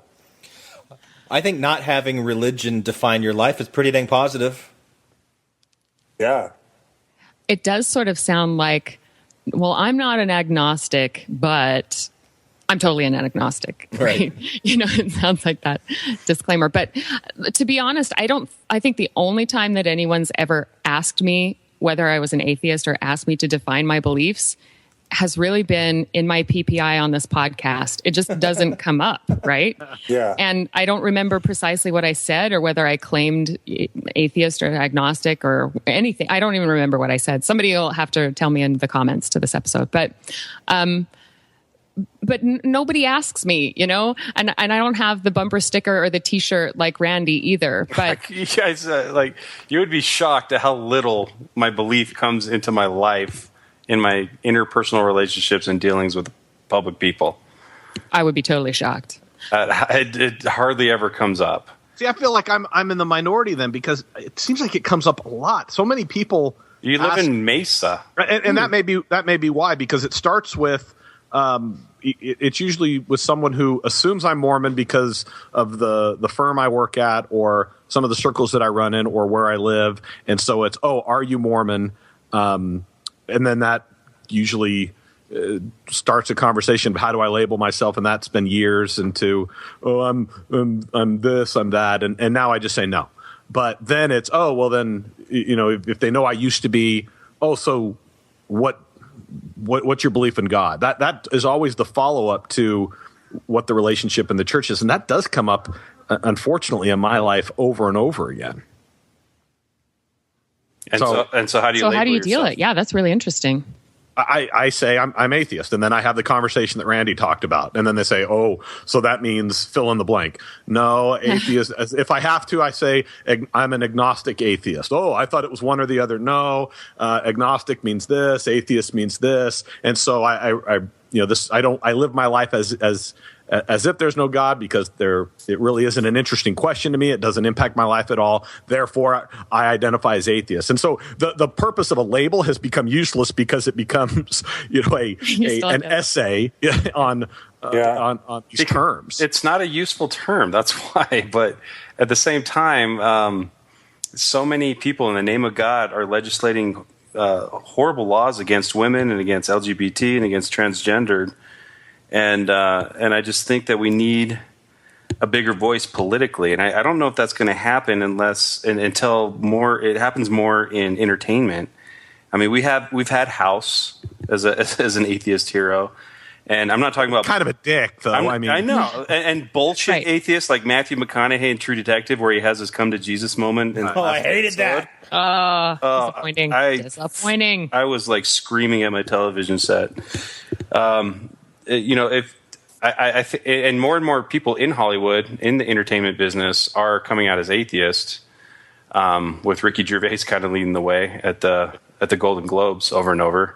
You got Seth MacFarlane and Johnny Depp and Brad Pitt are also atheists. There's a lot of atheists out there, but I just would like non-religious people to get more power in the political field, where actually laws are made. Yeah. And I wanted to say my purpose in doing that is exactly what Heather talked about earlier, which is it is kind of that coming out moment. The more people that they know that people know are atheist, agnostic, whatever, embrace that term and realize, hey, I have pretty good kids, I have a pretty solid marriage. I do work and am productive, and so I think I have the lifestyle that people would look at and say that's not who I would expect to be an atheist. So those are the reasons why I do it. And so far I haven't really had sleeves and they see the tattoos and they're like, exactly. That's what I expect. But that's so important, Matt, that people know good, normal atheists, and we can't expect everybody to know a good, normal atheist. So we have to combat the misinformation campaign, which is that people without religion are necessarily immoral, that you need an old sacred text to give you a sense of right and wrong, because that's absolutely not true. Morals evolve as part of the culture, which is why most of the religions that we have today have actually outlived the morality of their sacred texts. Like we've all been to Sunday school, not recently for most of us, but you know that you don't learn moral lessons from the stories in the Bible. Yeah. Do you in Sunday school learn that if you have a male guest in your house and someone wants to sodomize them, that you then send out your daughter or your wife and let them be raped to death? No, you don't learn those stories. It's the job of the Sunday school teacher to twist and shape and stretch and cherry pick from the barbaric, ludicrous, contradictory stories of the Old and New Testament to shape them into some kind of acceptable morality. And it's a hard task. You don't learn morals from the Bible. You bend over backwards to put something like an acceptable morality into the Bible. Well, by that picking and choosing. The committee that what is it? That C word. The other Nicene Creed? No. That the church standardized all their correlation. Correlation is the correlation committee did all that bending over backwards, and they put it into the manual. So the teacher just has to read out of the manual. They don't have to struggle with the stuff that's in the which is why being a Sunday school teacher led me out of the church, because I read all the scriptures in context. Right. Yes. If you actually read the scriptures, you understand that your religious morality, for the most part of modern American society at least, doesn't come from the scriptures. There's no way that it does. Now, my favorite disaffection story is my friend Brad. He was sitting in gospel doctrine where he's supposed to be on Sunday, and the lesson was on D&C 132, and of course they only read from like the first 8 verses in the lesson, but he was bored, and he sat there and read all the way through and was a non-believer by the end of Right. You can't help it with that one, because it's so obvious that Joseph Smith is trying to frame this as, this is Jesus, this is the voice of Jesus, everybody, this is God here. But God wouldn't say those things. That's not consistent with what I think Jesus is. Right. Oh, this is a tangent. Yeah, but the point of that is that you don't need the scriptures to be moral, and you don't need God checking up on you to be moral either. People have an innate sense of what is right and wrong. It tends to be very similar across cultures when you give them the same hypotheticals. And those morals, people know that it's wrong to lie. People know that it's wrong to kill and to steal. And they answer very similarly along the different scenarios of killing. People have morals with or without religion. And in fact, children of secular parents who have been taught to do their own moral reasoning have more empathy. Well, that's because they have atheists they have less in-group, out-group mentality. Right. The labeling itself. But also atheists are underrepresented in prisons. They're less violent. Religions tend to condone and support violence, and so do their sacred texts. Right. So, John, I wanted to ask you about the other labels, because you were very much instrumental in my trying to carve out this Mormon label, and you've been I think pretty adamant about trying to expand the concept of Mormon and embracing the term Mormon for anyone who chooses to claim it. Do you have the same feelings about those labels of really identifying as Mormon, or is it more nuanced than that if you are asked to identify yourself in connection to Mormonism? Yeah, I've been uncomfortable. Like, let's just say I'm at MIT, and this won't be fictitious. I'm at MIT because, I'm working there or whatever, and somebody says, so what, are you Mormon? I haven't been comfortable just flat out answering that as a yes for at least since 2008, just because there's way too much baggage. So even while I was active and trying to make it work, I didn't feel comfortable owning that label in and of itself, just because I associate it in my mind with bigotry and sexism and racism and homophobia. So that's not been clean cut either. But yeah, I go back and forth on that, and I'm a little bit ambivalent, because I do love the idea of kind of Judaism and how there can be secular Judaism and it's just a culture. And so there's a part of me that has tried to fight for and still likes the idea of Mormonism being a cultural term that just describes our tribe and where we come from. And at the same time, there's a part of me that's just so disgusted with the LDS Church and how it's evolved that I just don't want anything to do with that. So I'm as uncomfortable calling myself a Mormon now as I am calling myself an atheist, maybe even more so. Yeah. Probably more so. Because of especially since November, I would imagine that's certainly been my experience. And I have a friend who did BYU undergrad and then went to Berkeley Law School, and he took BYU off his resume years ago because I've asked him about it, and he just said, well, basically I went to Berkeley Law School. I didn't need, I didn't for jobs and other things. I didn't need any. He went to a pretty good school undergrad. Right. Oh, right. And read a few books. Right. He's no dodo. He's no dodo. But Randy, you went to BYU. Have you? I hate it, dude. I fucking hate it. Like I don't even know where my degree is. But like, let's say I'm meeting diploma. I'm meeting a potential referring dentist for the first time, and we're having lunch, and he asked me where I went to undergrad. I have a choice of lying or telling him I went to BYU. which comes with all that label. Boy, I hate that label. It comes with all these assumptions, and out here, 80% of the time, the guy's going to be Mormon because there's a disproportionate amount of Mormon dentists in America, and so then there will be the whole. I have to make that choice. I've always made the choice if I went to BYU, but because I just don't want it to come out in a way I can't control. I don't want them to find out through somebody else. Oh my God, do you know that he drinks? And then they won't understand what the hell he said he went to BYU. So I take the approach of being upfront. I'm interested in this, Randy. Have you ever, you know that it would be to your benefit, either professionally or otherwise, just to let the perception that goes with being graduate or having graduated from BYU? Do you just kind of let that go? Have you ever just let that go as well, just because what they know doesn't hurt them? I'd like to rephrase Matt's question, Randy. Have you ever obfuscated your Mormon identity? That's an inside joke John wouldn't understand. Oh, no. A listener said I used the word obfuscate too much. Oh. Have I ever obfuscated?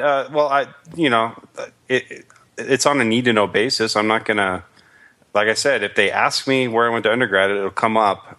But that's where I have to make a choice to get in front of it or to see what happens, and I choose to get in front of it.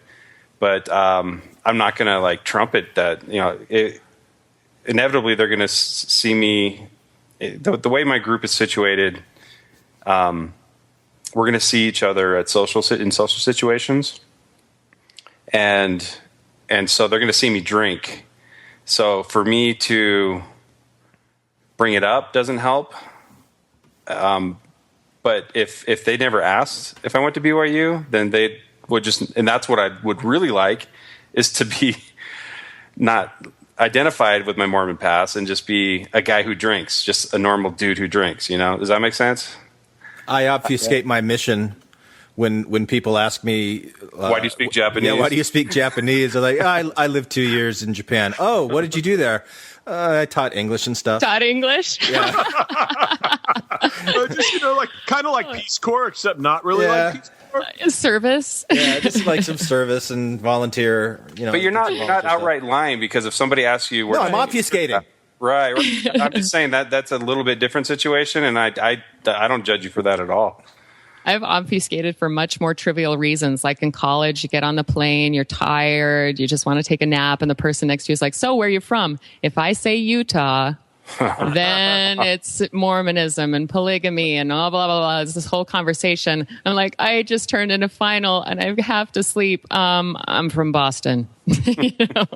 Which isn't a lie either. We're right, because that's where you live now. Just to come back to your question, I think was Matt who asked. Even though I don't own the term Mormon publicly very much, I still affectionately think of myself as Mormon internally. That's kind of messed up, right?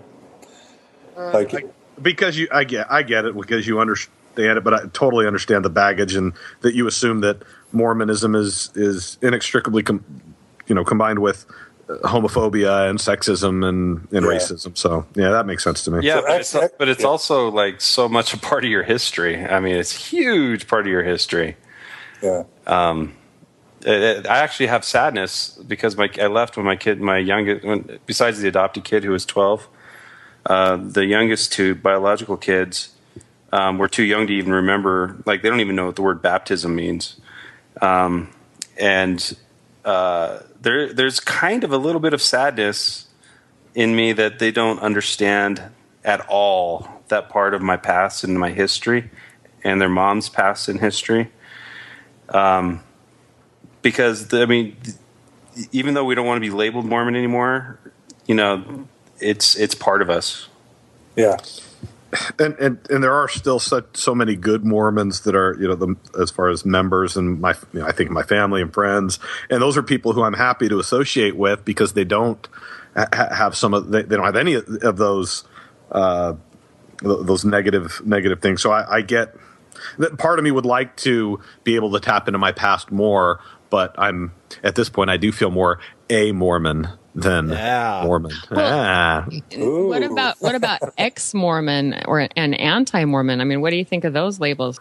I'm not anti-Mormon because I love the Mormon people, or a lot of them anyway. Not the general authorities so much. Mm-hmm. But I'm anti-Mormonism in a lot of ways. Right.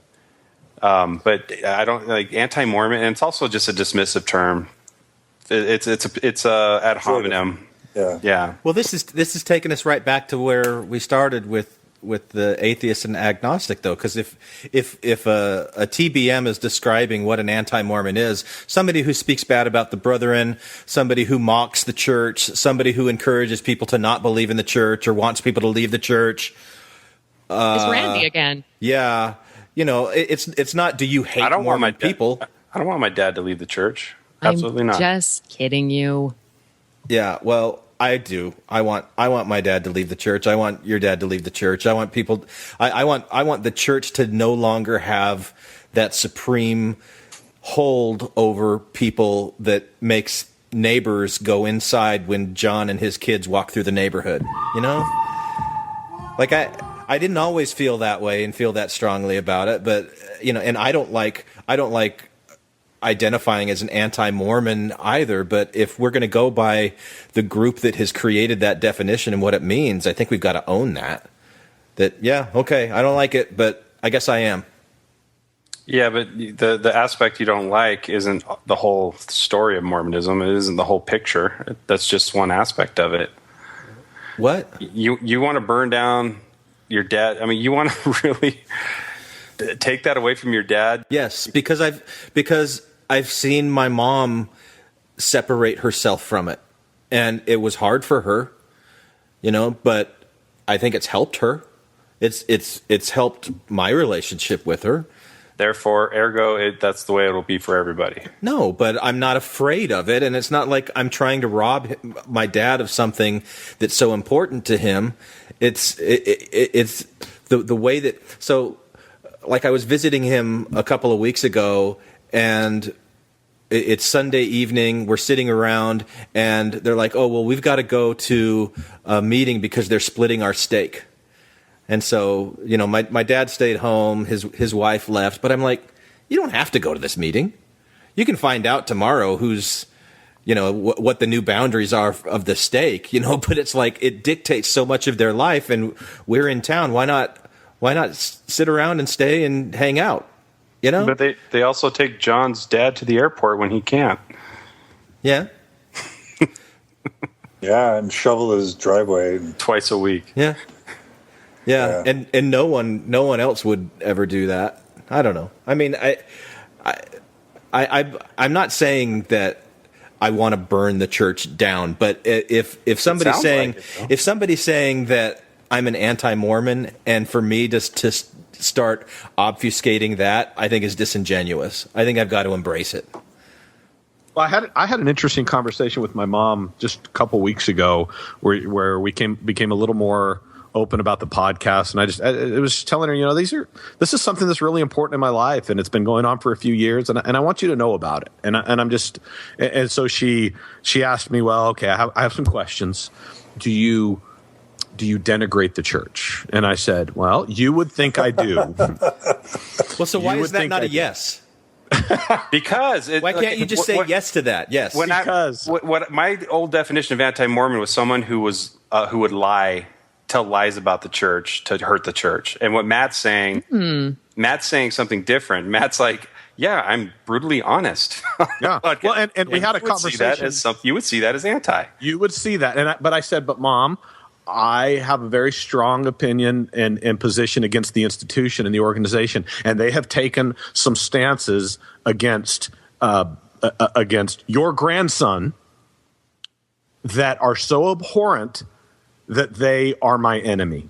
And as long as they keep taking those positions, they will remain my enemy, and I will do everything I can to counter that. And she looked at me and she said, well, I understand that. And so it required a little more, but and it was a little more nuanced. But yeah, the church is my enemy. They're my enemy because they have taken positions against people I love, including my son.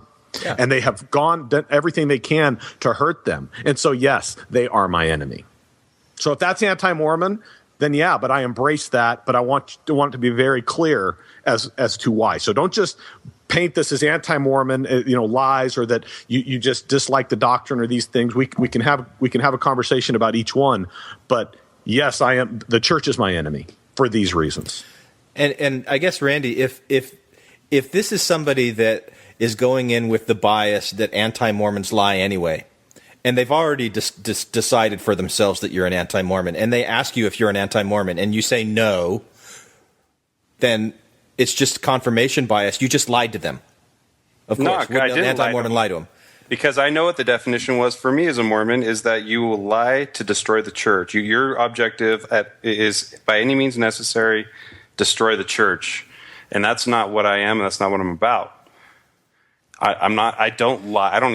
If they ask if you're an anti-Mormon, you say no, but they believe that you are. They won't take you seriously anymore.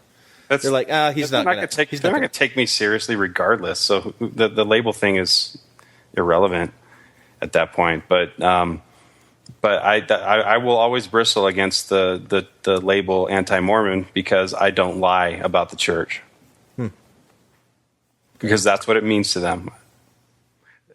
How many times have you heard it? They're always put together. Oh, those are just anti-Mormon lies. That's how it's always right. But it's two different descriptors side by side. Not that they're synonyms. It's a package deal. Okay. Anti-Mormons are liars. So these are just lies from anti-Mormons. They're anti-Mormon lies.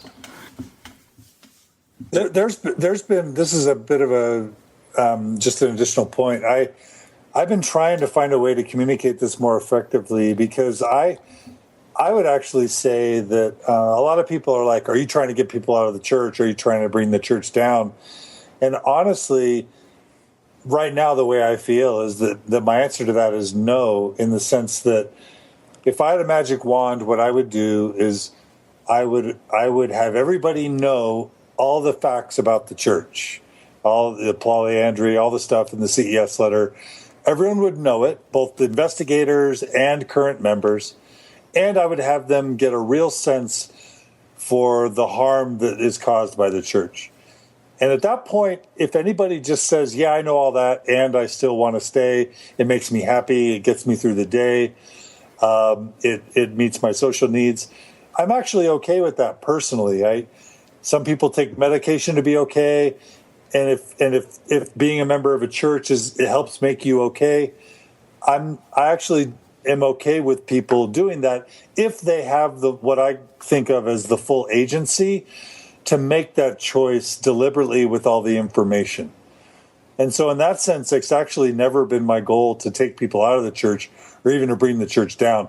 I just want to make sure everyone who's in it knows what they're in and is choosing it with full awareness of the information and of the consequences. So it doesn't frustrate you if you feel like they're putting blinders on and they're not accepting or raising their awareness to things that they could otherwise, and they're just resisting that. Well, you don't want to shine the light on them to kind of not necessarily force it on them, but force it on them. Well, first of all, I do think that's to assume the vernacular of infants on thrones. I think that's a dick move to just trying to force people to see your worldview and to agree with you and to do what you think they should do. But honestly, I think there's just people in the world that they don't value the same things I value, and for them. There was a guy once, when I was an Elders Quorum teacher, just in my first few years here in my ward here in Logan, I would give I would give what I thought were really sophisticated, progressive, edgy Elders Quorum talks. And there was this guy who's was barely getting along with his wife and didn't have a happy marriage, and his kids were obviously struggling. And he just said to me, he said this in front of the whole class. He said, you raised a lot of interesting points, but honestly, I just want someone to tell me what to do. Wow. Because, and he didn't say that because I'm miserable and I just am trying to get through the day. But there's a lot of people that are just trying to get through the day, or that they're elderly and they need the support, or they have a mental illness or some sort of addiction that the church helped them avoid, or they just like it, or they like the music, or they like a sense of purpose. And my calling. My dad's like whole purpose in life is to stay worthy so he can be with my mom. And, you know, I'm not going to try to take that away from him. What's the line about atheism or lack of a belief in God is a luxury? It's a luxury that the wealthy or those who have it a little easier have, because sometimes the poor, those who are struggle, want that, need that. I think there's some real truth to that. I don't know, man. I've had a lot of things happen in my life over the last 6 months where I wish that there was somebody to tell me what to do too. You know, like I don't know how to handle situations with my 19-year-old daughter that have come up and been like, whoa, what do I do? I don't, you know, and like if I was in the church, I would feel like, oh, I need to go and talk to the bishop. I'm going to get down on my knees. I'm going to pray about this. You know, I'm going to look to some kind of an authority to tell me what to do, and then I would probably blindly trust that, whether they actually knew what the hell they were talking about or not. So I don't know if that's necessarily a good thing that I'm getting that advice from, but I would at least think that it was, you know, so that itch is being scratched, that somebody's there to tell me what to do. But there is that security that comes with that. That's a far cry from not knowing if you're going to be able to eat tomorrow, and or be arrested by a corrupt police state. You're right. It is. And so, like, no, it's Matt's point. Like I don't hold it against anyone in a third world country to look for a better afterlife when their life here is just utter misery. I don't either. Well, that's what Matt's point was. Like, being atheist is. I was saying me too. I was saying me too. I also would like to have somebody. Poor rich white Glenn. No, in all seriousness, with his 6,000 square foot house in Arizona. Oh God, the trouble. I wish it was. You got a beautiful house, bro.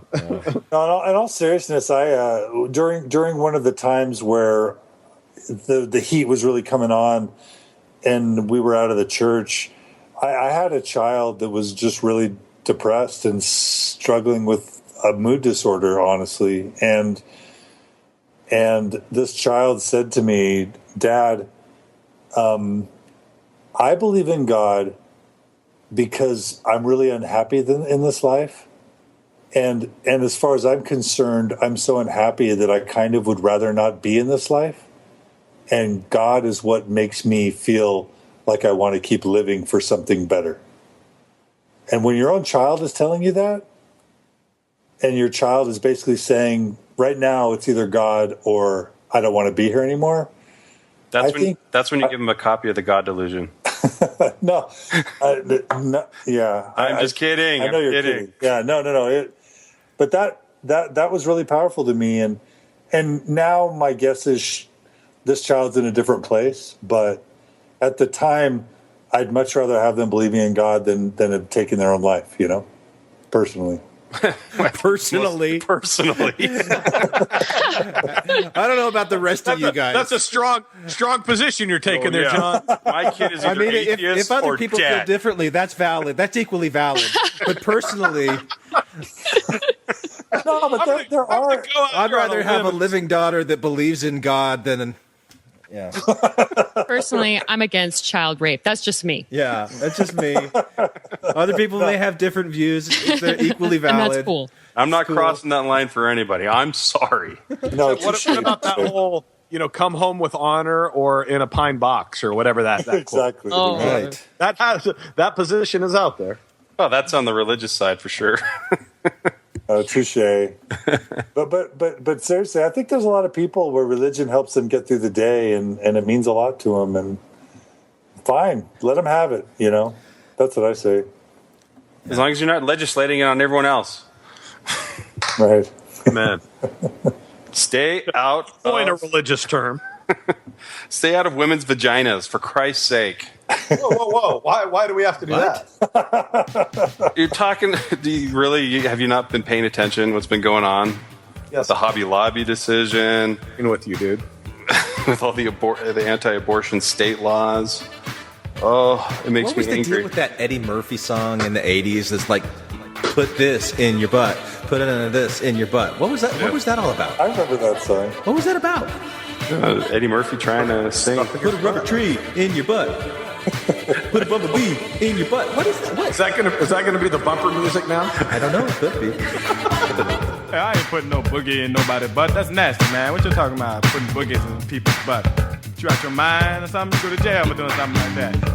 Well, step aside, my friend. I've been doing it for years. I say, sit on down, open your eyes and open up your ears. Say, put a tree in your butt, put a bumblebee in your butt. Hi, my name is Boyd. I enjoy looking at my wall calendar of masculine, manly men, yea, even powerful priesthood holders, while working on my little factory by listening to Infants on Thrones. You can comment on this episode on the website, infantsonthrones.com. And if you really like what you hear, give the forum a 5-star rating and write a short review on iTunes.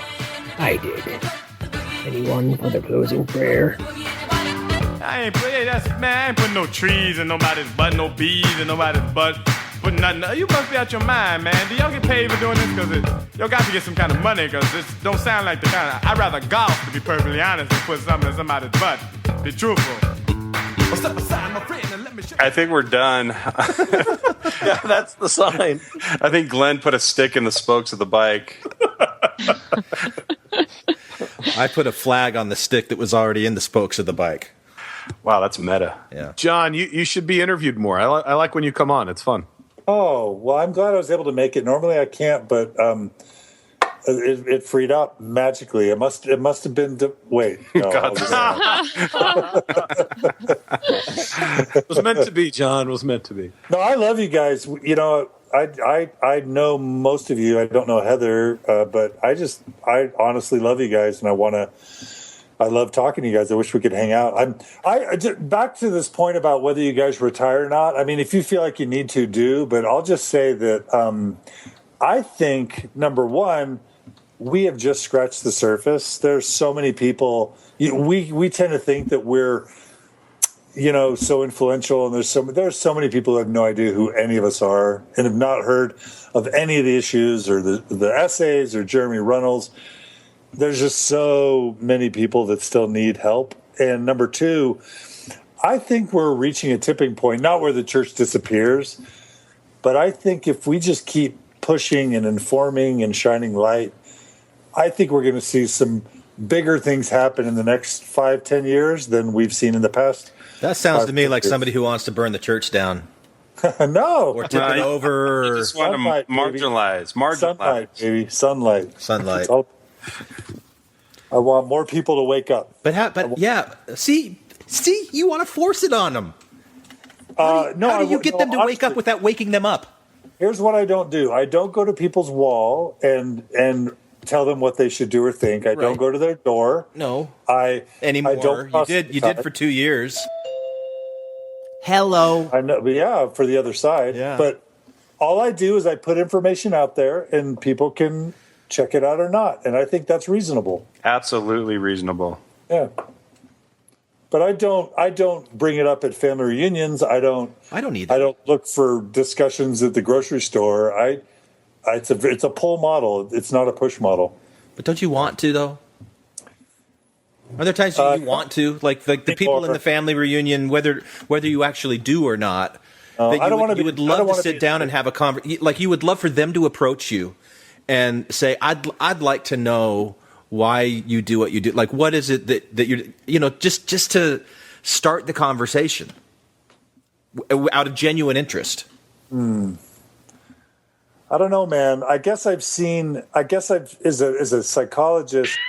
Janine says no. As a mental health professional, I've seen a lot of people benefit from leaving religion, but I've seen a lot of people without religion not do so hot. So I kind of want everybody to be happy and healthy wherever they are.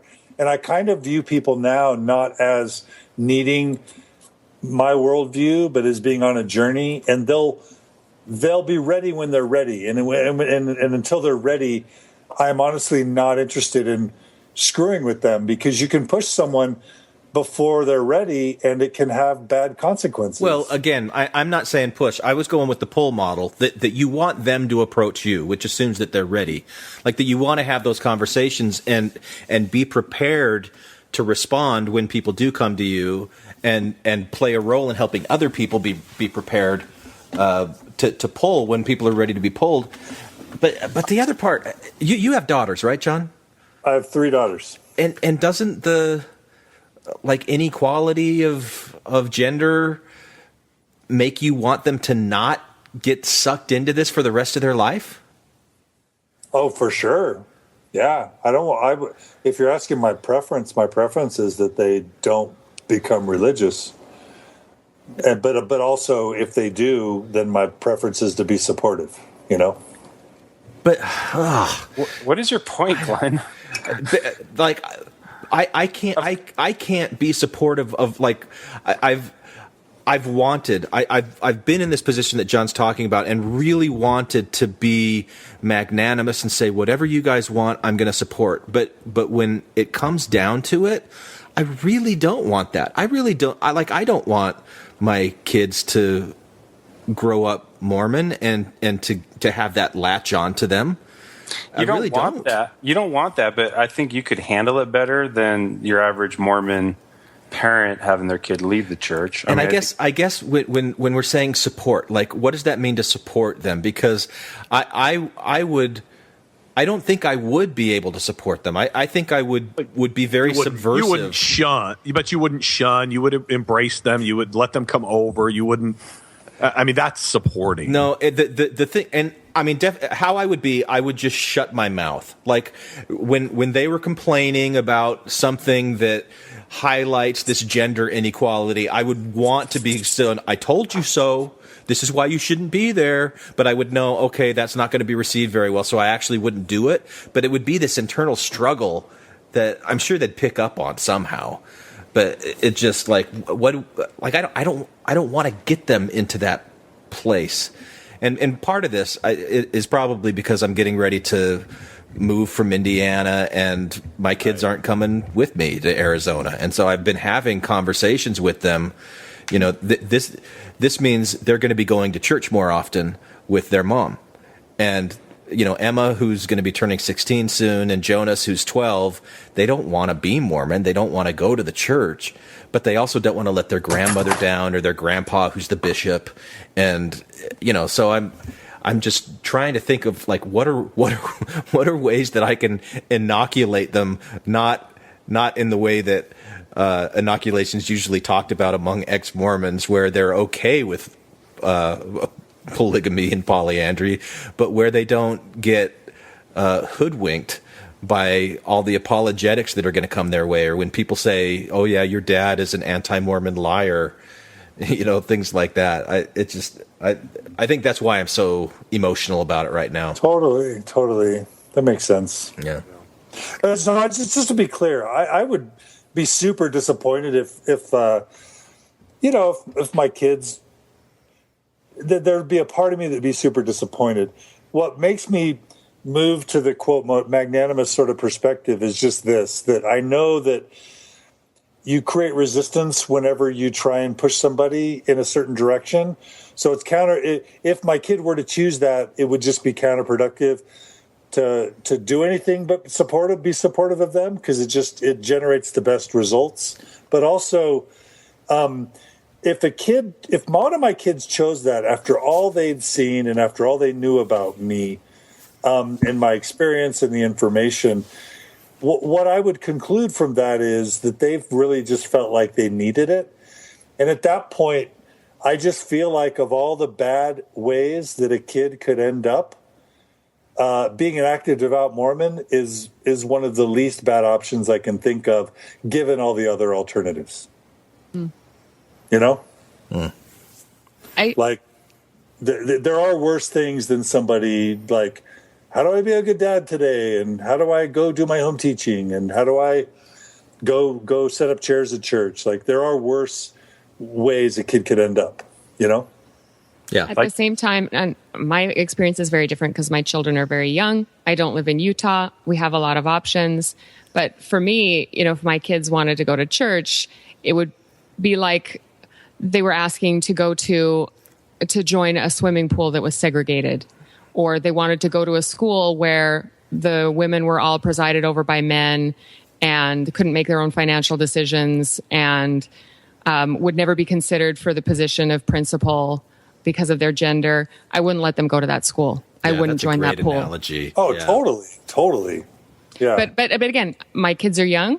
It's my responsibility to, they're not at the age where they can make those kind of decisions for themselves yet, and they're not prepared to. And we have a lot of options. We don't live in Utah. And let's face it, when you leave when your kids are really young, it's a real easy sell. Going to church as a kid is, for most kids, is really boring. And the ideas that they teach, I don't know. It just seems like a really easy battle to win for most people. But I think Matt made the most important point, though, is if your kids decided to go to the segregated school, you wouldn't shun them. Right, or threaten them with hellfire, or write them out of your will. Right. And I think that's a really important difference, is you can handle it. You would be disappointed. I think I would be just as subversive as Glenn would be in subtle ways. But I wouldn't put like a big brick wall or put a big wedge between us over it. And I wouldn't needle them, because I just think that generates more resistance than it does. It depends on how you do it, though. If you just say, "Hey, I have an honest question. I mean, why do you think God doesn't? Why do you think God doesn't think that homosexuality is okay? Explain that to me." No, I think for a while you can do that, but I mean, you're talking to someone who has been through 15 years, 20 years of this, depending on when you start.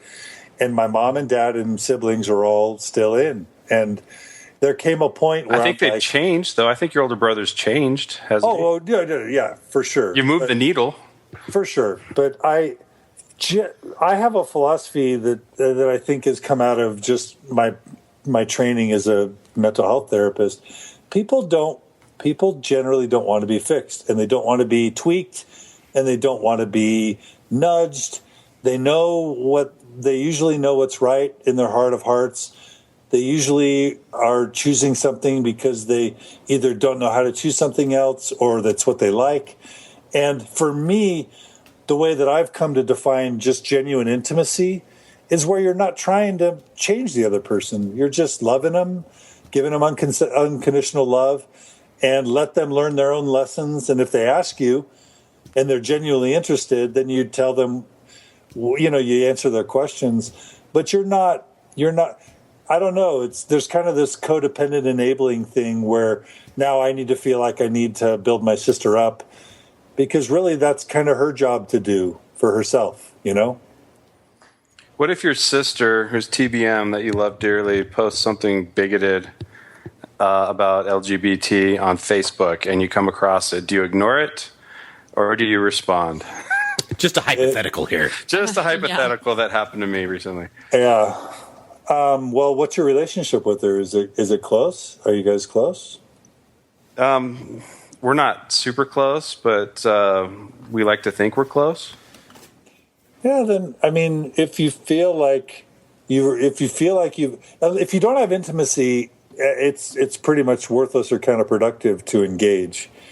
But if you feel like you've got that type of relationship where there's some mutual respect, then you pull them aside privately, not on their Facebook page, and you say, "Hey, here's why that hurt me, or here's why I think you might be hurting other people. I just want you to consider that because I love you and this means a lot to me, and take it or not, but I just wanted to share that with you." That's probably how I would approach it. That's probably how I should have approached it, but I kind of wanted the audience of the entire family, and I did get the audience of the entire family. Ouch. And it caused a little brouhaha, and we privately kissed and made up without agreeing with each other.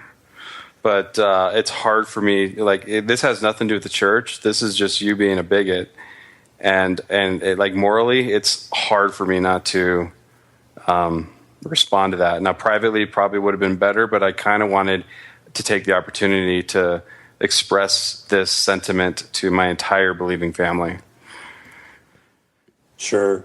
Well, I can relate. I'm sure I've done those types of things in the past too, you know. Anyway, we should probably end it. All right. Anyway, you guys keep doing what you're doing as long as you can do it, because every soul is precious. Every sperm is sacred. Every sperm is sacred. I'm Protestant. I can wear whatever I want to in the end of my John Thomas. I could wear a French tickler. Or a black mamba. Oh, you could? Black mamba? Monty Python. We have to end with, some things in life are bad. They can really make you mad. Other things just make you swear and curse. When you're chewing on life's gristle, don't grovel, give a whistle. And this'll help things turn out for the best. Everybody now. And always look on the bright side of your life. Okay, Heather, take it. Awesome. Always look on the bright side of your life. Wow. It's legit. Life's a piece of shit when you look at it. Thanks, John, it was wonderful to talk to you. Thanks, Heather. Likewise. You guys are... You'll see it's all a show. Keep them laughing. Yeah, thanks for coming on tonight, Josh. Remember that the last laugh is on you.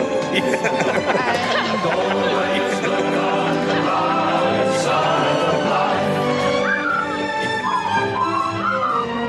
Always look on the right side of life. Come on, Brian, cheer up.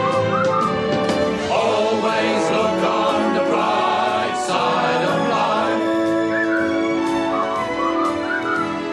Always look on the right side of life. Thank you for listening to Infants on Thrones.